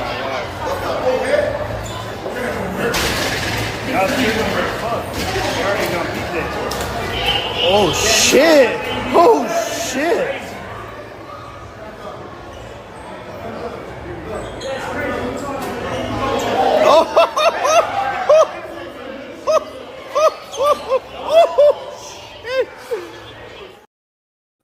Yeah. But the preseason fighting, man. Pretty impressive stuff. You get emotional during the season, but preseason? I know. You got upset preseason? Yeah. They get arrested or they just I have no idea they if people figured get that arrested anymore at these things, man. I don't know. I guess if you hurt someone, I don't know. When you get up the next day, you ever go, what was did I doing? Just do? Yeah. Well, if you wake up in jail, I guess. What was I thinking? Somebody said it's an average. I don't know if it's true. When you get arrested in one of those games and they take you down, like you got to get attorney by all the stuff. And it's not a big, but it costs like $1,500, somebody said. Well, I think more than that. If you get charged with assault or something. Well, no, if it goes, but if, you're just drunk and stupid and nobody files charges. And, yeah. I just don't get it. But anyway, it's crazy. All right, our final one here, Joe. We have a mansion on Miami Beach that is up for sale here. It's going to go for $15.8 million, and it belongs to Hassan Whiteside. Remember him? Yeah. He's finally selling his Miami Beach mansion here, Joe. You know what I always think of with Hassan Whiteside? And he had some big, fat triple doubles, right? He did. He had some fat ones with blocks. Yeah, he actually did it with blocks was the third one. Thank you. And I always think about we paid him instead of D. Wade. Remember that? That was all. Wasn't that the whole thing? The drama was like, wait a sec, D. Wade's going, yes, you're taking care of that guy. And I'm not sure Spo was ever sold on him because he was apparently wasn't crazy about his effort all the time. No. Anyway, Joe, his house has 5 bedrooms, 7.5 bathrooms, movie theater, top of the line appliances, 3 jet ski slips, 45-foot dock. Well, what did he make on that? I'm not surprised by it. What he made? He got $90 Over million. $100 million he made, I believe. Damn. Yeah, you can buy things like that for that then. Well, he might be out of that money. Well, he's going, Probably this money, now I can't. can't, I don't want to. What a toy, though. Maybe he's downsizing. What a toy for a young man. Wow, does that sound nice? Yeah, not bad, right? All right, Woody. Anyway, Joe, if you're interested, $15.8 million is the asking price. Sounds good, Wood. Sounds good, and thank you. Hey, by the way, Alan Poupart, publisher Miami Dolphins on SI, host of the All Dolphins podcast, going to join us coming up. We'll talk more, get into some different topics, a lot of things going on with the Miami Dolphins. Down the stretch we go. Final week of the preseason, Jacksonville week with a practice, joint practice, and, of course, the preseason game Saturday night. And then we'll get the cuts going and put the 53, and then it'll be time to talk about the Colts. Right now, I want to talk to you about something else that men go through. It's just a fact. Whether you like it or not, every man will be hit with low T and ED where it affects you. It starts to affect you. Maybe at first you're going, all right, it's not that bad. I can live with this. But all of a sudden you lose your energy level. You feel like you're in a fog all the time. You're tired all the time. You're just snappy. And everybody's going, what is your problem, man? And then on top of it, usually when low T, you get ED and your sex drive is hit and miss, then it's just gone. Whew, boy, that's a rough one when it's gone. Oh, Lord, was that a rough time. I got to tell you, I went to Atlantic Men's Clinic, and I got great results, and I want to share it with all of you. I want to let you know that it's going to happen to every man out there. Whether you're in your 30s, 40s, 50s, 60s, it's going to happen. Half the men in their 50s are dealing with low T and ED right now. If you're going through it, there's 2 things you can do. Continue, and by the way, when you're not active, you know what happens. You gain weight. There's not anybody out there. If you're not staying active, and you're not active like you used to be, and you're trying to figure out where this 20 or 25 pounds came from, it's all connected, man. That's why I want to tell you Atlantic Men's Clinic works. It works, and I'm telling you right now, I got great results, and I know you will too. The PSA test, you meet with their professional staff, and you get great results. They put together a program for you to get great results. They police your program, so they make sure you get the best results. 7 locations in South Florida to serve you, including a brand new location in Hollywood. Hey, they're all great places to go. The people in there are professional. It's private if you're worried about that, which I'm not. 877-455-7300. Set up that first appointment. It's important, man. Tell them Joe Rose sent you. Say, is Joe Rose really come here? Okay, if he does, I want to get on the program he's on. Atlantic Men's Clinic's going to work for you. Go to AtlanticMen'sClinic.com.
This update is brought to you by Doral Kia. At Doral Kia, choose more 500 new Kias in inventory. Like Sport at Sorrento and Telluride, remember when it comes to Kia, the great deals are at Doral Kia, starting with the Dolphins, who return to training camp in Miami this week.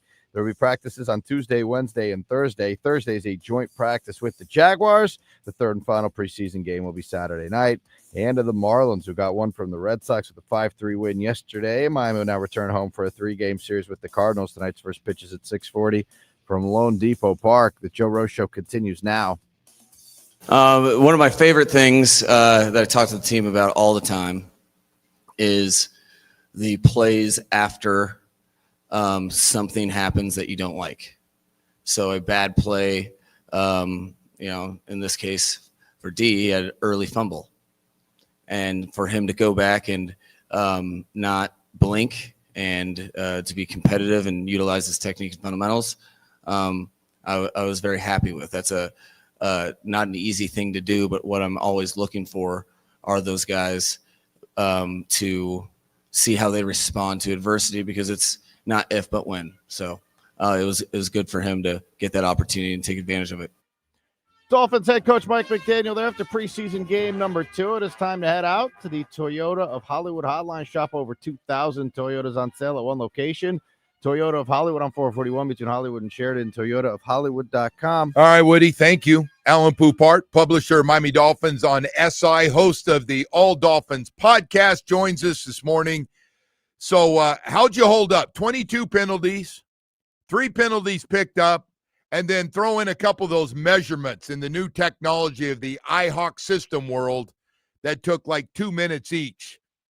How'd you hold up watching that one?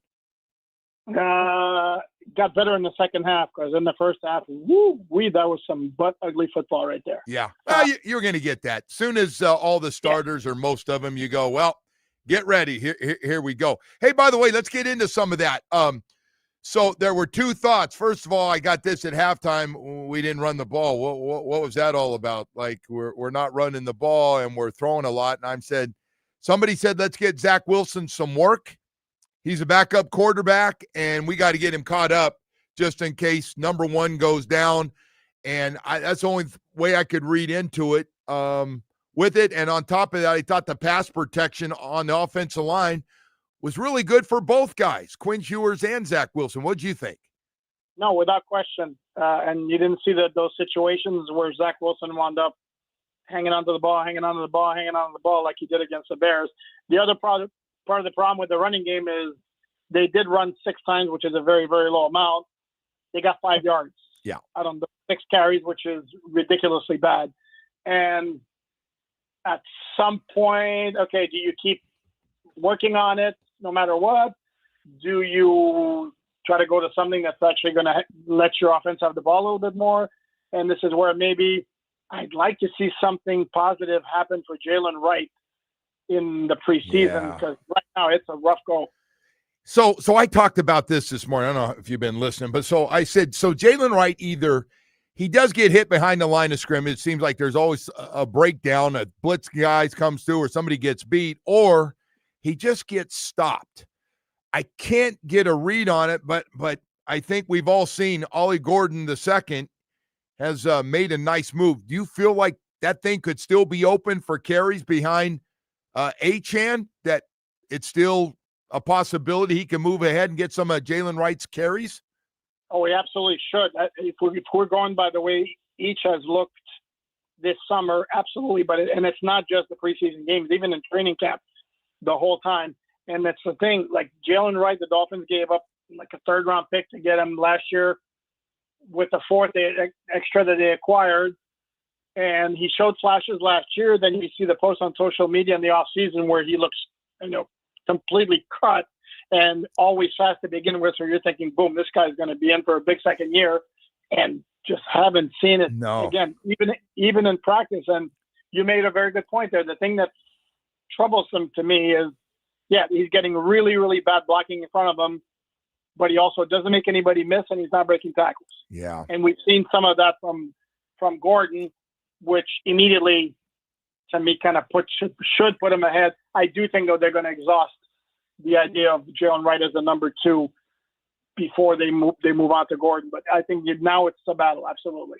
So help me out on this offensive line, because pass protection really throughout, and it was a lot of the same guys actually. I think Keon Smith played the whole friggin' game. So you look at, do we feel better about the backups? Are we still looking? Am I reading into it too much against the Lions D-line? We got to find backup guys, and then more specifically, I'd ask you about Larry Borum and how you feel about him now being an extra tackle once Austin comes back. Yeah, I am not crazy about it, but he did have a pretty decent showing from what I could gather and from what I could see. The interior guys is an issue, and this is where it doesn't help that both Eichenberg and Andrew Meyer are being hurt, I should say. And who knows what their status is as far as the regular season opener is, because Mike McDaniel said last week, not back, quote unquote, anytime soon. That's a little problematic. And I don't think it's up to snuff right now what the Dolphins have as backups on the interior of the line. Larry Borum wouldn't necessarily thrill me if the Dolphins would have to go to him on a long-term basis, but this is where we are. I don't know that you're going to get like a really high-end, offensive tackle to come in as a backup, because the idea of trading for one is awesome, except you got a good one. Find you a team that's really going to be willing to let him go. So you have some positions. We're going to get into it. And you know the number one position, that the cornerback position. So I was feeling pretty good, man, pretty darn good about Ethan Bonner. And I thought, man, he's making a move. He's going to start with Storm Duck when this thing starts the season. He pulls his hamstring. Now, I don't know how bad it is, but he didn't come back. How do you feel about the whole group? And I know they just went against a pair of, I don't know where you rank Detroit starting two wide receivers, but they're pretty damn good. But, boy, our guys kind of been up and down. You've watched every practice. You've been to a lot of these joint practices and stuff. How do you read in the cornerback group now that we're on the downside of this camp? Would it be too easy for me that the word I would use is queasy? You can use that. Fine. There you go. Hat tip Joe Philbin circa 2013 or something like that. And you made the great point about Ethan Bonner. I was like, man, this dude's coming on. He's starting to play some good ball. And then if you notice, he's the one who started the game against the Lions. Read into that what you want, but he was making a move. And I did hear you earlier talking about how much of a wild card Jack Jones Jr. is. And yeah, you nailed it. And I know a lot of defensive coordinators, what they like, especially at that position, somebody they can trust. See Vic Fangio with Cam Smith. Can Anthony Weaver trust Jack Jones to be on his assignments and to not bite or on a double move like you saw one of the 17 different highlights from Amon-Ra St. Brown at practice on Wednesday. All with 23 chasing them, exactly. And then I'll give you a great counterpart to that. See the ISO, the touchdown in the corner by Isaac Tesla, the rookie. He made like some like a nice double move right in front of Cornell Armstrong, and Cornell hat tipped to him, didn't bite, was right with Tesla in the corner of the end zone, just didn't play the ball very well. But that's the difference. Yes. Because he was right there, he didn't bite. And the problem with that, like, for example, I don't know if Kendall Sheffield's going to bite on double moves either. Kendall Sheffield, to me, lacks like the high-end deep speed. And I know he told reporters after one of the practices in Chicago after one of the joint practice that he once ran like a 4.26. And I'm like, I'm sorry, when was this? Because I don't see 4.26 anywhere near that from Kendall Sheffield. Storm Duck is solid, but you don't have a clear number one. Cater's your best cornerback, and he's out for the year. So yeah, it's not a position of great comfort right now. Hey, so let's talk about the Zach Wilson. He looked more comfortable, and again, he had more time to throw. He missed two throws that he'd love to have back, including deep pass down the middle to Eskridge. That was set and was going to be a big play, and he underthrew that one. He missed another receiver in the end zone for a touchdown. But overall, what'd you think of Zach? A lot better in Chicago, but then again, that was a pretty low bar. there's still a lot of inconsistency there, and I don't know that we're going to get away from that anytime soon. As I mentioned earlier, either the receivers were getting open more quickly or we're seeing things quicker in this game. The thing that bothered me the most about his game against the Bears was the sacks he took and how long he just kept. There was no internal clock with him. The pocket presence was bad. And he's going to make some wild throws because he's got the arm for it. There's just consistency is not going to be there. I think Dolphin fans have to accept that. I also want to throw out there, if I may, this notion that Quinn Ewers, because he looked really good and had 2 touchdown passes against the Lions, should challenge him for the number 2 spot right now, to me is at the risk of being rude, borderline ridiculous, because let's not forget he accomplished this in the second half of a preseason game against threes and against a vanilla defense, which is nothing like what he would see in a regular season game. Yes, you're right. I'm with you 100% on that one. So let's get down a little bit. All you guys starting to look at the 53-man roster and try to figure out around injuries, by the way. But so the pass rushers, I did notice, and I'm like everybody, Cameron Good not only made some more tackles on special teams, the guy played a lot in the game as a pass rusher on the outside, and he moved ahead of some other guys. How do you feel about Derek McClendon, Quentin Bell, and Grayson Murphy on this football team? They can't keep them all. No, they can't. Funny you should mention that because I'm actually working right now on my latest roster projection, and that's one of the toughest ones for me. I've had Cameron Good on the roster because of being more well-rounded as a player, can contribute on special teams. I think he's more dependable against the run, just doesn't have the high-end pass rushing potential of the other guys. Yes. Yeah, correct. Derek McClendon and Grayson Murphy. And Grayson Murphy keeps shining as a pass rusher. Yep. Again, I hate to be that guy, but it's in the second half against threes. Is he going to do that against, give me an Orlando Brown? Yeah. Is he going to do that against, that kind of offensive lineman? That's a question. And then with some of these guys, it's all about the pass rush, and sometimes they lose their lane responsibility, and boom, you either have a screen pass over them or somebody runs right by him. So I'm still inclined to go with Cameron Good as the guy, but it wouldn't surprise me if they went with the high upside. I do think Quentin Bell's pretty much a lock again because he's somebody who's more well-rounded than the young guys. The other one, the other position of that is interesting for me is this defensive line. You're keeping all 3 draft picks, right? Your 3 defensive tackles, Biggers and Phillips and Grant, all on the team, right?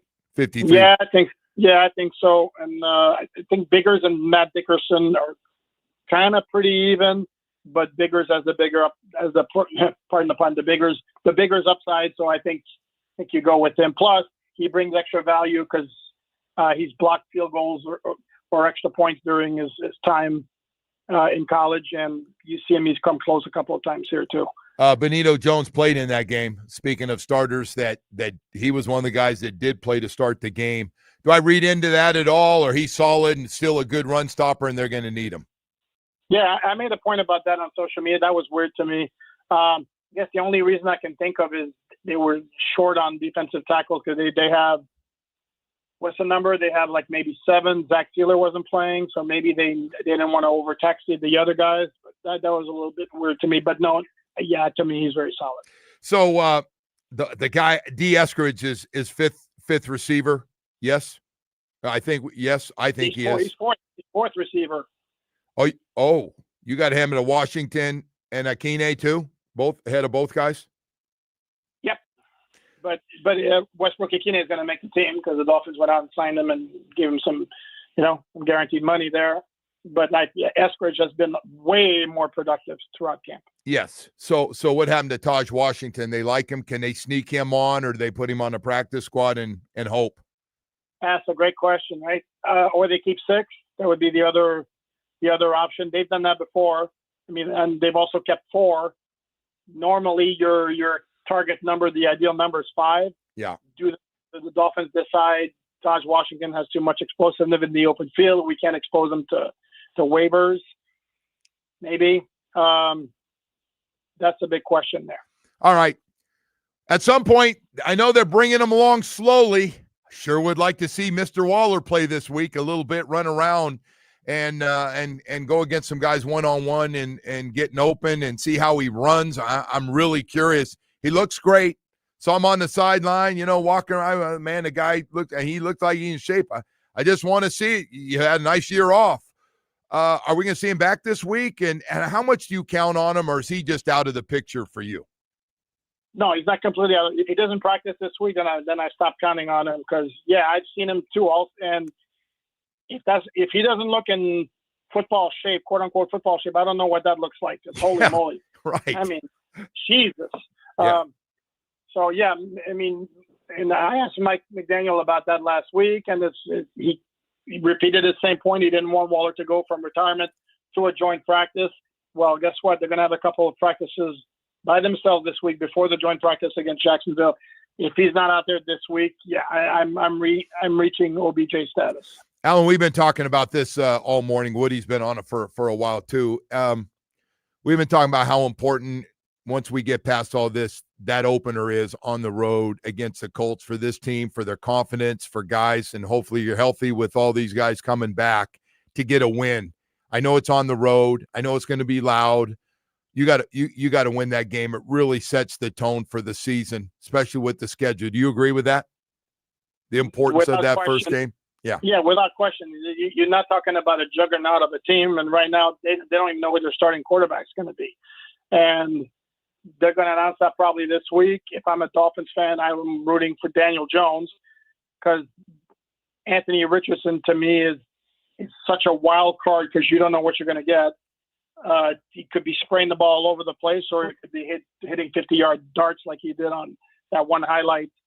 And, the Colts are just not that good a team. The Dolphins have been they're 3-0 in season openers under Mike McDaniel, and it would not set a good tone if they can't win that opener. Yeah. Hey, Alan, thank you, man. I really appreciate you coming on a little bit. We went through it real quickly here. It will be very interesting at the positions where they have some talent that other teams might be interested in. You see a potential trade happening after the cuts? After or before? Absolutely. Or before, yeah, actually. Yeah, it wouldn't surprise me in the least. All right. Alan, thanks, buddy. Appreciate it. We'll see you on the courts, man, now that you're playing old man doubles. Thank you. I appreciate it. Wow, you just took a shot on the Hey, I might come out there and join you guys today. I'm messing around. Don't say. There you go. Sounds good. See ya. Alan Poupart, publisher of Miami Dolphins on SI. Host of the All Dolphins podcast. I'm trying to fight it, man, not playing doubles. I'm always out of position. I'm frustrated. I just rather run around with my head cut off playing singles. All right. We got to go to break. I do want to tell you about your South Florida Chevy dealers, man. They got something hot right now in that SUV family. Oh, boy. I don't like taking away from the cars, and I don't like taking away from Silverado trucks. They're great cleanup hitter. Our number one dogs, those big, durable Silverado trucks. It's like they've custom-made a truck perfect for you. But I do want to tell you about the SUVs. And not just the big boys like the Tahoes and Suburbans. You know about them. We've been talking about them. Big and comfortable for you and the whole family, man, to be really comfortable if you want the big one. Let's talk about midsize. How about that all-new Equinox? Matter of fact, how about the electric Equinox SUV? Convenient driver tech. All the space you and your family and friends will ever need, and a great look to go with it. You got to take this bad boy for a test drive. You can't go wrong. Best SUV family we have ever had. I want to let you know, if you're looking for a midsize SUV and you're starting to look around, put South Florida Chevy dealers on that final list. Spend an hour or two. We got 14 dealerships throughout South Florida. Got one real close to you to go down and take a test drive, and we got great deals going on for you. See your South Florida Chevy dealers today for outstanding offers going on right now.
Back.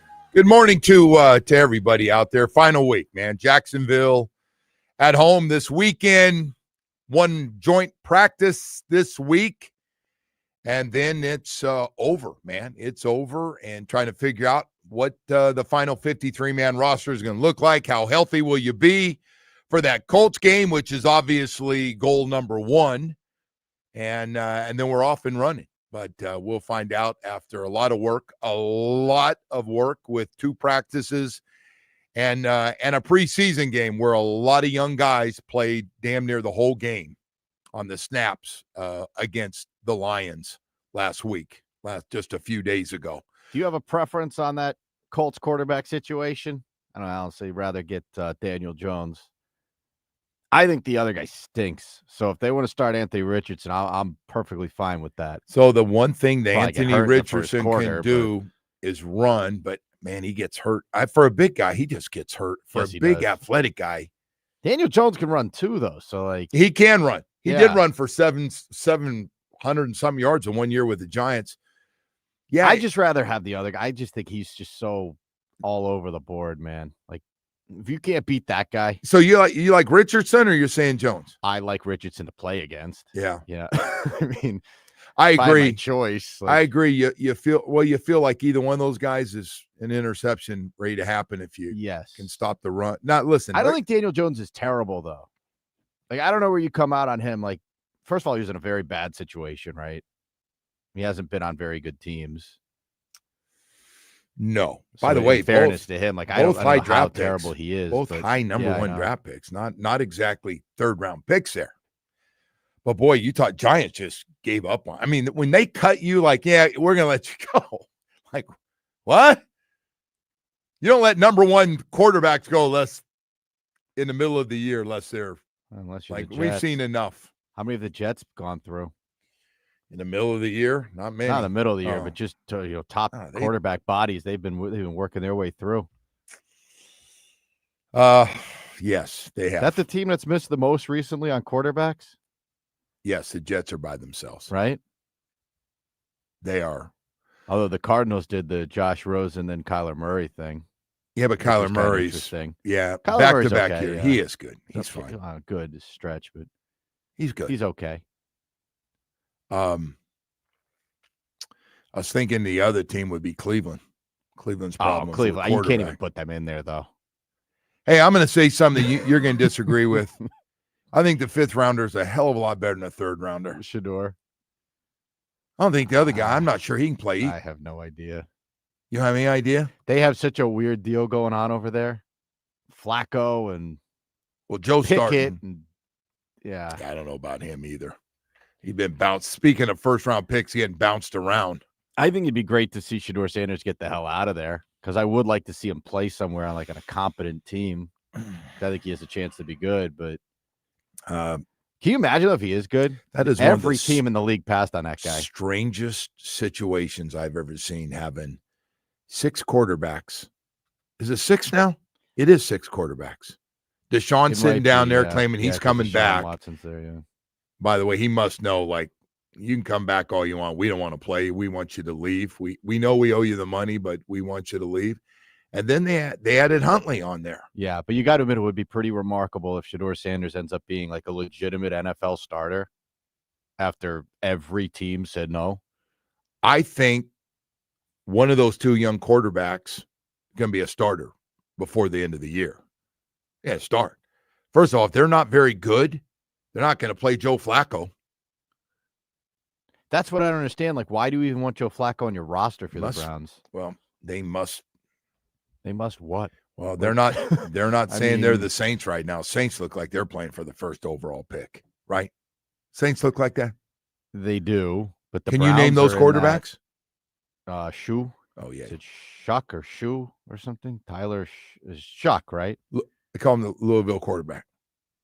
Is it Shuck? I think it's Shuck. I don't know. I'm not sure now. They're showing him on the screen right now. He fell over before the guy got You remember the other guy? He was going to be a first-round pick at Oklahoma. Yeah. No, they look great. They're showing it right now. Yeah. Boy, the Jags. I don't know if their secondary is elite, but I mean, I'm watching the highlights with you, but like Yeah. sometimes, hey man, you're one of those guys. Sometimes you have good coverage and the guy catches the ball. That's not getting burned. I mean, or those guys are going to catch a lot of them. They're going to catch a lot more than you're going to break up. Well, here's the other thing. Like, and you get Jacksonville this week, and we're watching Jacksonville now. Like, Jacksonville's probably going to be in the conversation for one of the worst teams in football, I would think, right? I don't think they're very good. I think Trevor Lawrence is okay. So let me just say this: the GM and head coach have already went to him and said, "We think we have a good team." Well, fine. Not everybody's saying that. They're not saying that in New Orleans. They're not saying that in Cleveland. They know. So I don't think Trevor Lawrence is going to end up panning out, which is amazing because since Andrew Luck, I'm not. Well, sure that's there's been a amazing. guy That's your been that opinion. hyped up, but he is getting closer to like how many years do you need there, bro? You got another guy coach that hyped up from his first. Can't game blame in Urban college. forever. I mean, I'm all for blaming Urban for a lot of things. Yeah, he did a lot of bad stuff. But you can't blame him. Like Trevor, come on. It's another guy. Hey man, they used their second pick on that receiver. We'll see. That's going to be an interesting one to see if they play him on both sides of the ball or is he back this week? Do. I don't know. Oh, but he gets to play. I know you want to see him. I do. I want to see him run around. No, I think that's really cool. Like, go to offense, over here on defense. Like, I just don't know what you do with that guy. You stopped seeing that in high school. So that's it. So we had a fantasy draft yesterday, and he fell, man. He doesn't get picked till much, much later. Like, he's a late round flyer. Yeah, but he's not going to be a number one wide receiver. They have that. I know. But you draft the guy there, but he better be pretty good. Yeah, but they drafted him because he's also, a lot of people think, the best cornerback in the draft. Yeah. So what do you do if you're Jacksonville? How do you figure that one out? Probably what they're doing. Divide it low and let him play all the big downs on both sides of the ball. Is probably what I do. All the big downs. Well, say, third down. Wait till third down. Yeah. Okay. You're a third down specialist on both sides of the football. Like one of those running backs. And they've already probably put in the numbers of how many, snaps that is, and second and long. And at the end of games, you need to stop. You're in the whole drive, and we need to win the game. You're in the whole drive. And one of the wide receivers, definitely a top 3 wide receiver. Man, that's weird. It is weird. It's weird the guy's that good on both sides. It's crazy. Crazy. All right. Anyway, hopefully he comes down and he's not standing on the sideline getting treatment, and we get to see him. Hey, we got more stuff coming up here on the show, man, as we continue on. Right now, I want to tell you about my friends at Era Round the Clock Air Conditioning and Plumbing. Trained and certified technicians, 135 trucks on the road, 7 days a week.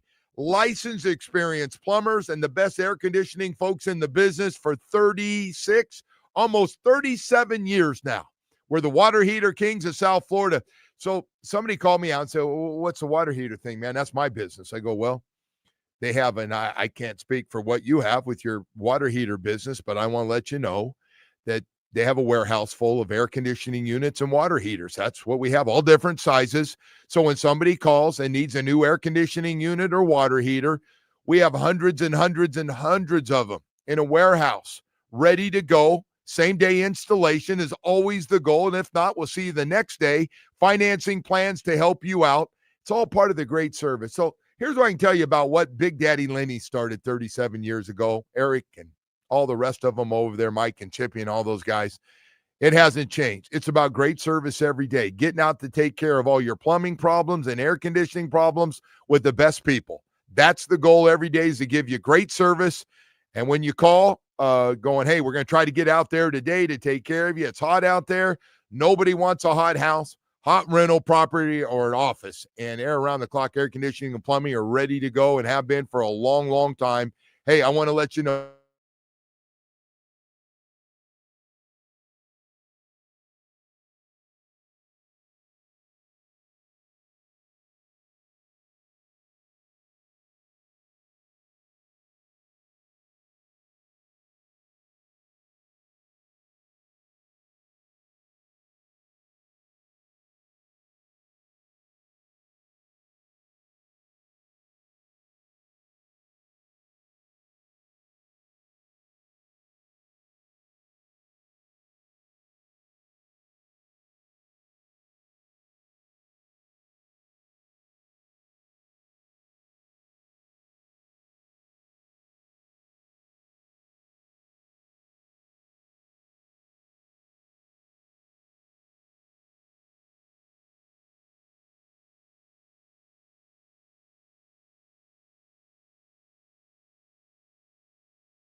sponsored by Miami-Dade County Public Schools Technical Colleges. MDCPS Technical Colleges offer over 60 affordable accredited programs, day or evening, hands-on training aligned with local employers. Call 305-558-8000 or visit careerinayear.com to launch your future today, Joe. Yeah.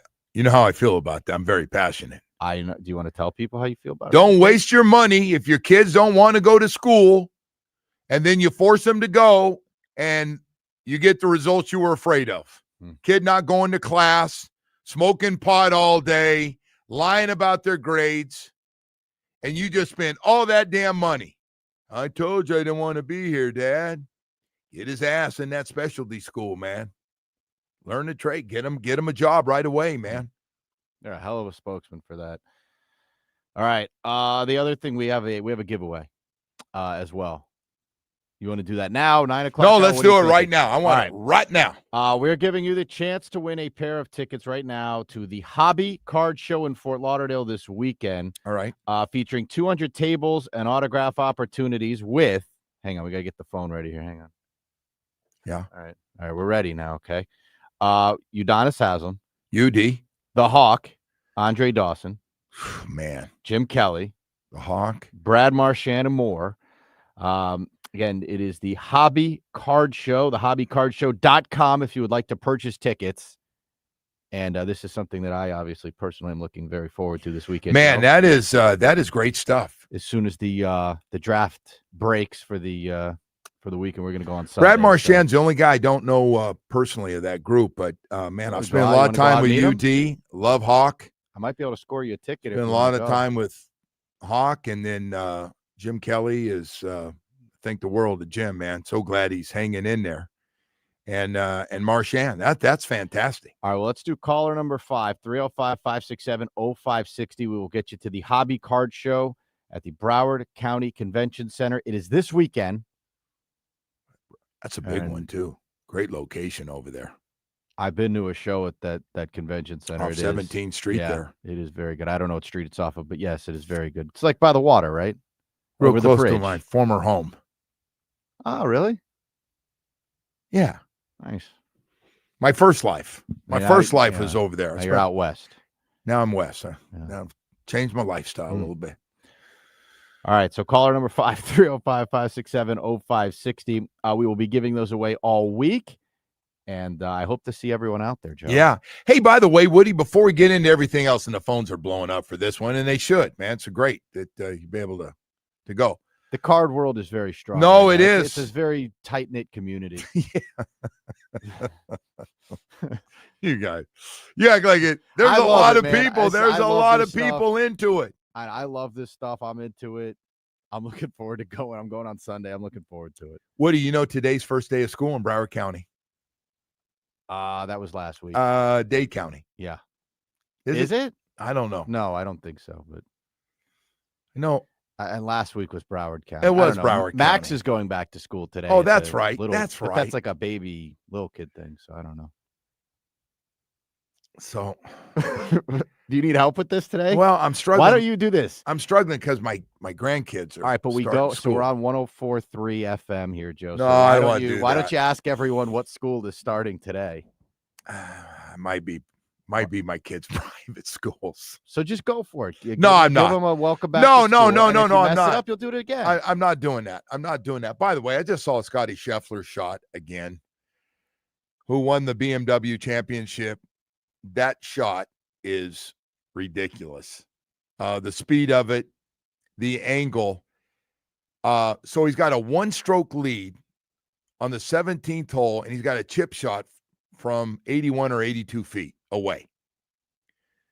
He chips it. Now listen, I know the guy he's playing against, who's one behind, is watching. They're playing together, and he's thinking, there's a little pressure on this. He hits it fat. He hits it too hard.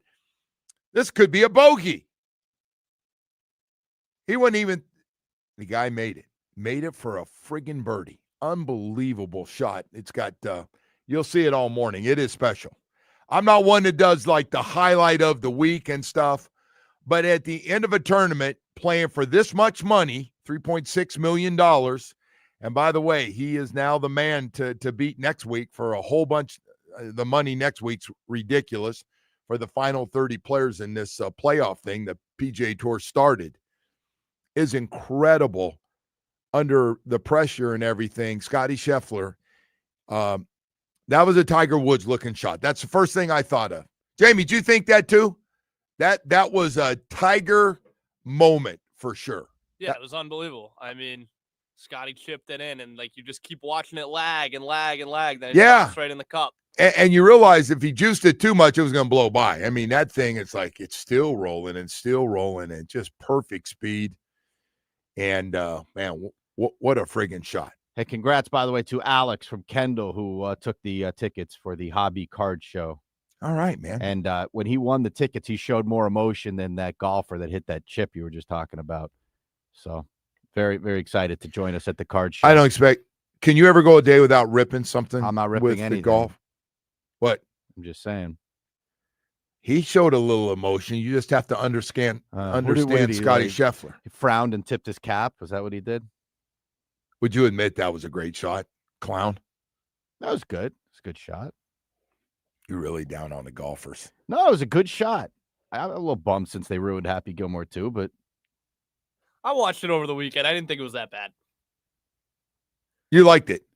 He didn't like it. I didn't love love it. He didn't it. like it. Come on. I didn't love it, but like it wasn't bad. You made it out like it was the worst movie ever. You got to go Woody. Woody, it like, was terrible. Listen, when it rains and there's a dark cloud, Woody goes all in on that dark cloud. It's hard that for it's me going to to say be. this about Sandler because I feel about him. I know, but as soon as you mention him, you go, the golfers ruined the. How the golfers ruined the show?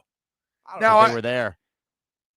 I thought there were some funny storylines, like with Scotty in jail. Like that was funny. And Can't the guy like at least have like a fist pump when he hits that shot? Like just something like no. What do you want him throwing out F-bombs like F and A? No. Would that make you feel better? I just something like a fist pump, a smile, or like can he break character for like one after he hits that shot? You're a real miserable human being. That I've come to. You're just to not appreciate this guy and how good he is. He's good. I told you he's good. So much better than everybody else. Right now, he's on a roll. This has been going about 3 years where he has won a ton of tournaments. They need to wheel Tiger out there. He'd be more exciting. Tiger rolling around a wheelchair would be better than this. Is that what you want? Just I putting don't his care. red shirt on, going out on Sunday and shooting an 82 right now like he'd shoot because he's. I don't care if he shot a 90. His body is broken down. He's done. He's done. Good. Still more exciting than Tiger's done. He's still making a lot of money, but Tiger's done. And he will go down in my book as the greatest golfer of all time. Nothing against Jack. I hope he proves you wrong. I hope he has a comeback. Well, I'll tell you what. It's going to be the longest waiting comeback of all time. By the way, they're probably praying his son ends up being as good as him. They need someone to carry the sport. Sport's just fine. Since society's got involved, that sport is just fine. Don't you worry about that sport. What You happened big with jerk. that, by the way? I thought there was a big merger or something happening. I don't know what's No. going on, Woody. They can't. I think all those players on the PGA Tour go, hell no. You gave all those live guys a lot of money up front, and don't come over here till you got more to give us. They did. Yeah. And I think a lot of guys are salty that they didn't get that retirement, that 401k program that the rest of them did. By the way, most of those guys, not all of them, but a lot of those guys got those big checks. That was it. They checked out because their games aren't nearly as good as they used to be. That's a fact. There's some guys, and I don't want to say their names, but they live up in part of where you can hear us. They are not nearly as good now that they got all that money in the bank. Yeah, I don't need to practice like I used to. Same guys, playing shorts, play 3 days instead of 4. This is easy street. Hey, honey, more time for us to be together. Guys on the PJ Tour are grinding. All right, outside of golf sucking, there's some breaking Dolphins. What do you news got that there? has, I wanted to that hear has that. Come out here. What Do do you you want to wait till the 9 o'clock? Yeah. Is it good stuff? Okay. Yeah, it actually is. This is actually significant Dolphins news. All right, we've got that for you. People are already Anything's looking better it than up. golf, so All right. You know what? Anything's better than you, really, honestly. You're rather talk pickleball. loser. It's a better You're right. sport. You would probably want to talk pickleball over golf. That would be Even something. tennis. I think tennis has surpassed golf. How do you feel about that? Are you Your done? two loves. I wish somebody call you out when you go out and you have to stare at them. You can't run and hide. I'd love to see that. Get me all fired up here this morning. Hey, I want to talk to you about something very important and a guy that's up there in Palm Beach that's covering all of South Florida. And I am talking about my man, Michael Kotze at Choice Mortgage. The man truly has no life. He's always working. Hey, it's about getting you a mortgage with the low rate. Speaking of that, the rates are in the 5s right now. Michael Kotze wants to let you know that if you need a mortgage, he can get it done about half the time of the banks. First of all, starts the process even on the weekends. Michael Kotze works on the weekends because you're out looking to buy a home on the weekends when you've got time. Hey, I want to talk to first-time home buyers, first of all. He's going to get you pre-approved and get you in the game. How many times as a first-time home buyer have you been out there and you found a place, you go to put in a bid, and you get beat out because you haven't been qualified for that amount of money, and we will, and just give us a minute. Next thing you know, somebody beats you out. He's got a program in place to get you pre-approved, so when you go out, you are in the ball game and not going to let somebody else beat you out for a home that you and your wife really want. If you're self-employed and been declined by the banks, he's got a great program for you as well. And I just want to let you know, man, programs for seniors, if you'd like to convert your home equity into money right away, it's one of the things Michael Kotze at Choice Mortgage can do too. Go to Google reviews on the web. They're saying a lot of nice things about Michael Kotze and the work that he does at Choice Mortgage. Choice Mortgage Reviews, you'll find out everything you need to know about Michael Kotze. Hey, I want to let you know you can always get a hold of him. All you have to do is call or text him, 561-441-2730. He's been working more than 30 years in the business here in South Florida. MLS 166254. Rates and terms subject to change daily without notice. He's an equal housing lender. Sports.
This update is brought to you by Doral Kia. Doral Kia, choose from over 500 new Kias in inventory, like the Sportage, Sorento, and Telluride. Remember, when it comes to Kia, the great deals are at Doral Kia, starting with the Dolphins, who return to training camp this week. There will be practices on Tuesday, Wednesday, and Thursday. Thursday is a joint practice with the Jaguars. The third and final preseason game will be on Saturday night. And to the Marlins, who got one from the Red Sox with a 5-3 win yesterday. Miami will now return home for a 3-game series with the Cardinals. Tonight's first pitch is at 6:40 from Lone Depot Park. And as promised here, Joe, some breaking news here. Aaron Wilson reporting that 4-time Pro Bowl pass rusher Matthew Judon set to meet with the Dolphins and is expected to join them, barring anything unforeseen. So it looks like the Dolphins have another pass rusher to add to the mix here. I'm not sure I understand the move completely, since we're talking about some young, talented pass rushers. Except unless they're worried about a couple of guys, Bradley Chubb and Jalen Phillips, staying healthy. I get you added another guy. We've been talking about this young movement of developing our own guys, and then we go out and get a 33-year-old Matthew Judon. 5.5 sacks for Atlanta last year, right? So, all right. Well, I'll tell you what, how disheartening for some of those guys that are pass rushers right now. Yeah. Thinking, Grayson Murphy and Quentin Bell and so Derek McClendon. Omar just said on Twitter, for anyone who's worried about cornerback, he said they'll be fine. They're waiting. About 120 cornerbacks will be available on August 26th. They can be patient. Well, all these teams are getting rid of those guys for a reason, too. Oh, they're not dumping them because they're good? No. Okay. I appreciate the numbers Omar's throwing out for us. There will be a lot of cornerbacks. So there'll be guys, by the way, there won't be cornerbacks get completely cut, most of them. They're going to be practice squad guys if you're looking for young guys that you liked in college or you liked when you saw them in a preseason game. We got scouts out right now. Been watching games. They're at everybody's game, and they've been told to look at specific positions of because they know what teams are deep and not deep at certain positions, and maybe deeper than we are, and we're going, all right, the guy their leftovers is still better than what we have, and take it from there. Yeah, after this week, man, it's going to be wild to try to figure out how this thing comes together, but I got to give the team credit, man. They said we're kind of going to stay away from the older guys, right? We're going to go young. We're going to get our own guys. And so I didn't see this one coming. Matthew Judon, 33 years old, joining. And listen, in his prime, when he had a knee, I believe, or Achilles with the Patriots. He's a hell of a player now. Don't get me wrong. He's been really good. 75 sacks in his career. It's the best unit on your team. Why not keep adding a little depth to it, right? Well, you're playing with the injury bug, so I'm guessing they thought this would be proven depth at the position. But hey, man, that's a position to go with those guys and potentially add one of those other guys. They must have looked at Grayson Murphy and the rest of those guys and said, okay, they're young guys, haven't done anything, and Matthew Judon is a proven guy. And well, we'll get the cornerbacks taken care of in a week, according to Omar. Don't worry about it. Is that what Omar's saying? Don't worry. Well, there'll be 120, he said, available on the 26th. Hey, this is new, by the way. I've never seen this before. Ben DiNucci, remember him? Yeah. He just announced on Twitter that he has signed with the Falcons. He announced it himself. That's when you know things aren't going well. He says, he tweeted out football news. I signed with the Falcons this morning. Source, myself. So there you go. So he didn't want to give it to any insiders. He goes, oh, hell no, I'm doing this. Says one of the big writers here just said the Falcons have signed QB Ben DiNucci. He announced. Oh, there God. you go. All right. Well, the final week is finally here after a long, 11 days on the road they were, Woody? Does that sound right? 11 days between Chicago. Yeah. Went in early and then caught a plane, got in early to Detroit the same night and spent damn near a week there. So, yeah. Must be good to be home, right? Must feel good to get back home, man. Get back home and in your own bed and everything else that comes with that. So, anyway, we have all that news. We've got a lot of other news, including the Marlins being back home. So the Marlins were at 500 not too long ago. Remember, swept the Yankees? I do remember, yes. And we got back to 500, and I was like, man, I don't know.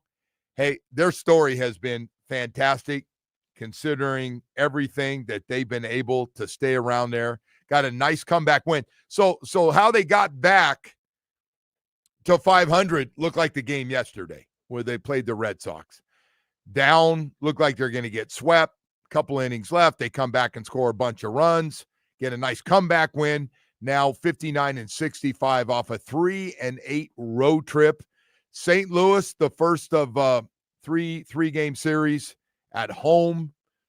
And so if you're looking to catch a little baseball, they'll be home for a little more than a week. If you'd like to go out there, we'll keep you up on all that stuff. Less than 2 weeks away until Notre Dame and Miami. God, that's going to be great. I can't think we're all excited about next Sunday. Are we off the next day, Woody? I was going to ask you off the air, and I totally forgot. Our boss asked if we were working that day, so I mean we haven't discussed it yet. So all right, it's gonna be a late night. I know, but it's a good day to work. It's a good day to work. I mean, those are fun ones. All right, so we'll maybe you can phone it in or something. I phone it in a lot. No, I was like call in. Call in. Who's ever out working that morning? I don't know. God. By the way, I've started to get ticket requests for that game too. It's bad when people are coming to me. I told people go buy those season tickets if you want the Notre Dame game. I don't know if there's any left, to be quite honest with you. I'm guessing. I know some Notre Dame people bought the but- whole damn season package just to get that's what I those was tickets. saying. Yeah, just buy the season tickets if you want. But Yeah, I'm guessing that game will be expensive. And if you are going to sell to a Notre Dame fan, make sure you price gouge them real good. God, you're just No, I'm just saying if they have the money. There will be a lot of Notre Dame fans at that Yeah, game. That's and there the will reason be they let them in the playoff. a every lot year. of Florida Gator All fans that money at the following game. So yeah, that there will be there'll be plenty, Woody. Two good early ones, huh? Yeah. Two great games. Listen, man, it's great for business. And getting this thing ready to go. And by the way, running game the other day, I guess in the scrimmage looked great. Jordan Lyle and Marty Brown and Mark Fletcher. Boy, they got two big backs, two big strong backs. Got two 220-plus pound backs. Got Jordan Lyle also coming off a really good year out of St. Thomas. And the secondary looks really good, man. I think everybody's getting pumped about this secondary and the way they're playing. So I got to give you a young guy and one of the few guys that didn't come in early that had an interception when we were out there that Mario brought in, Bryce Fitzgerald, a safety out of Columbus. Woody made a great play playing center field on an interception. And so he's in a big catch up because he, like I said, didn't graduate or can't. I don't know if you can graduate early from Columbus. I don't know what their rules are. Some of the private schools, you're not allowed to graduate early. But man, he's another one that they're pretty excited about and is playing really well. Wesley Basaint has gotten a lot bigger, and this is a big year for him. So, hey, man, it's good to hear. Talking about all the guys in the depth and some of the young guys playing well and making plays out there during the scrimmage and a run game going. And so all that stuff. Just less than 2 weeks away. We'll be having plenty of time to talk about that. So Messi, man, was doing Messi things again against LA Galaxy. Came in off that hamstring, had a goal and a beautiful assist. Just absolutely gorgeous, the things Messi can do. They got to keep him around 38 years old. Woody, if there's one thing I could critique about Inter Miami, and I'm a dumbass, and I should know this. So I'm looking forward to this. Go ahead. Yeah, this is going to be good. Yeah. All these different tournaments they play, Uh-huh. like this thing with Mexico and the MLS, Uh-huh. they got to do a better job explaining this thing, man. All these games. And then before you know it, they're back playing somebody in the MLS, and they play a couple. Then they play against – it's just like no other sport. Well, who do you want to explain it to you? Well, maybe you could explain it to him. You're in sports. Maybe you could explain it to me. Why are you putting this on me? You just said they need to do a better job. I just think they need. Who are you talking about? I think they need to educate people. Who's they? The team. The team? Yeah, Maybe they do. Maybe it's on their website. Did you look? No, it's too hard. Not looking. I just say they need to explain. Somebody asked me, I was like, send a team representative to your house. What the hell? What are we doing? Like out of nowhere. They play a lot of tournaments. That's how it goes. Maybe. No, they do.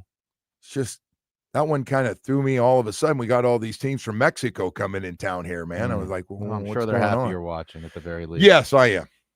I love all the messy highlights. Might be doing their product a minor disservice. I do love by messy. What you're saying, but I don't think anything affects them. If it affected them, they call us and have somebody on or something. So they don't. So they don't have anything to do with this. They don't need us. All right, hey, we got to go to break here. No, that wouldn't work. We have to have a translator. Yeah, that's right. No, I don't think. Hey, he just said "kiss my ass" in Spanish. Okay, thanks. That wouldn't be good. Hey, we got to go to break, Woody. We got more stuff to get to here. Alan Pupardo joins a little bit later on. We'll talk to him about the Miami Dolphins. Stay with us. We'll be back in a moment. Sports.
All right, welcome back, and good morning to everybody. Well, the Dolphins about ready, apparently, to add another pass rusher, Matthew Judon, who was so good for a while with the New England Patriots, got injured, and played last year with Atlanta, 5.5 sacks, 33 years old, and will join Chubb, Phillips, Chop, and who I'm not sure.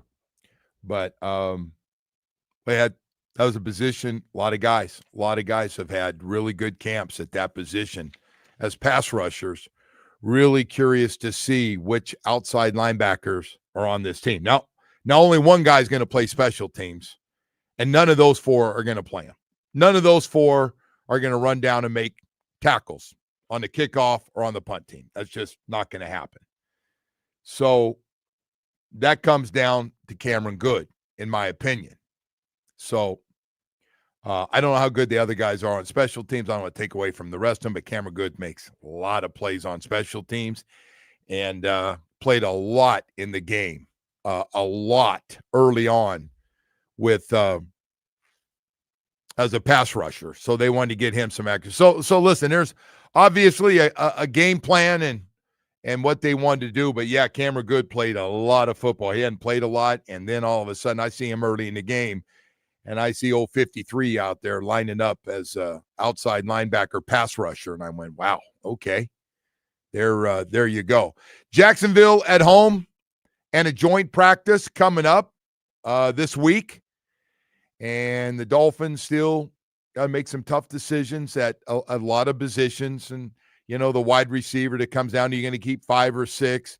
You're going to keep most likely 3 quarterbacks. I can't imagine with Tua's situation, you're not going to have both guys with a lot of practice. So we found out it's hard to bring in a guy and go, hey, good luck, Mike McDaniel's offense, go get it and learn it real quickly. We do not want to go through anything that we did last year. Nothing.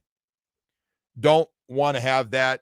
And I get Zach Wilson playing a lot. I expect he'll play a lot again this week and get him ready and as many snaps as possible, get him more comfortable in this offense so that if something does happen to Tua, listen, man, I'm like everybody else. I think I want Tua to play 17 games, but it doesn't happen a lot, and you better be ready to go so you don't have to throw in the towel and go, wow, our quarterback wasn't ready. Yeah, it was on us. And so I think you keep 3. And the offensive line, I don't know if they have enough or not. They played, their pass protection was really good in the game. Really, really good. Like, if you watch the game, you could get past all the penalties and the craziness of that game. There was a lot of pass protection. Good pass protection for Zach Wilson and also Quinn Ewers. Both able to have time to make some good throws and get the ball down the field a little bit. Good play action stuff were thrown in there to help them out as well. So that was all good news. All good news. I don't know how they feel about any of the offensive linemen. I have no idea. Some guys actually got really good grades for the game, and maybe they've seen from all this playing, and guys are getting better, and all of a sudden Butch Berry goes in and says, hey, I got the guys I need right here. You don't have to go outside and find another guy. I feel pretty good about these guys. And then you never have enough offensive linemen. We have gone through a bunch. We have not played with 5 guys or 6 guys in a season. That has not been the Miami Dolphins. We've had 1 year with centers. We've had problems with tackles since Teron's here, and he has to miss games. And then another guy gets hurt on the other side, Austin Jackson. So we had to play going to 3rd and 4th tackles last year. And listen, man, you get down to a 4th offensive tackle, and I don't know when Eichenberg's going to be back. Eichenberg came into the league out of Notre Dame with a ton of starts at tackle, and they're just saying it's going to be back. I don't know when he's going to be back. It doesn't sound like anytime soon. He's not on that list of you haven't said much about him after giving him a guaranteed contract that he was going to be back, or they wouldn't give that money because they liked him. And looking for depth, and he's been, a guy that's played guard and center. A lot of guard last year. He can play center, but I don't know if they trust him at tackle or not. tried both tackle positions early on, and that didn't go well. So he was moved. Anyway, it'll be an interesting week to find out with cuts. And now this happening, if this is going to happen, Matthew Judon comes in to join Chubb, Phillips, and Chop. I mean, how many guys? I get, having backup pass rushers, and by the way, people going to head scratching on this one a little bit. A couple years ago, this makes sense, Joe. I mean, Omar says the Sealer, Jalen Phillips, or Chop injuries could be worse than the team is letting on. That's true. Boy, Jalen, they have, since Jalen got whipped around. Remember, he was down on the field the day I was down and got up and said I was fine. And he's been doing some drills out there like they're just waiting for the season. But maybe he's right. Maybe there is something else going on there for them because they got some good young pass rushers. I don't know. I don't find this move that surprising, but everyone seems to be blown away by it. I don't know. David Ferrona said it's a truly stunning turn of events. Well, I didn't see a comment. I digested it, and you said, "Hey, what do you think?" And I go, "I'm a little surprised, unless there is an injury to one of those other guys, and they felt like they need another veteran pass rusher, or they're just worried about the durability of the guys they have." But hey, man, tread on the tires is good if you got a guy. And listen, everybody's looking for good pass rushers. Don't get me wrong. And I don't know how our guys, playing against number ones, that's the other part, the part that's always brought up in these things. Yeah, you're good against 2s and 3s or some of your own guys that have struggled. How good are you? But Grayson Murphy, Quentin Bell, Derek McClendon's had a real nice camp, although he didn't get in as early in the game as I thought he would with so many guys sitting out. Cameron Good moved ahead of him. But how do you feel about all the rest of those guys who have had some pressure on the quarterback? And so they had another guy. And I don't think they're, and the other thing is they talked about developing their own guys and going with a younger. That was kind of the talk before. So I'm a little surprised. I'm more on the side of surprise on this a little bit. Hey, speaking of that, we've got more stuff to get to. Alan Poupart, publisher of Miami Dolphins on SI, host of the All Dolphins podcast, will join us next. Stay with us. Sports lives here.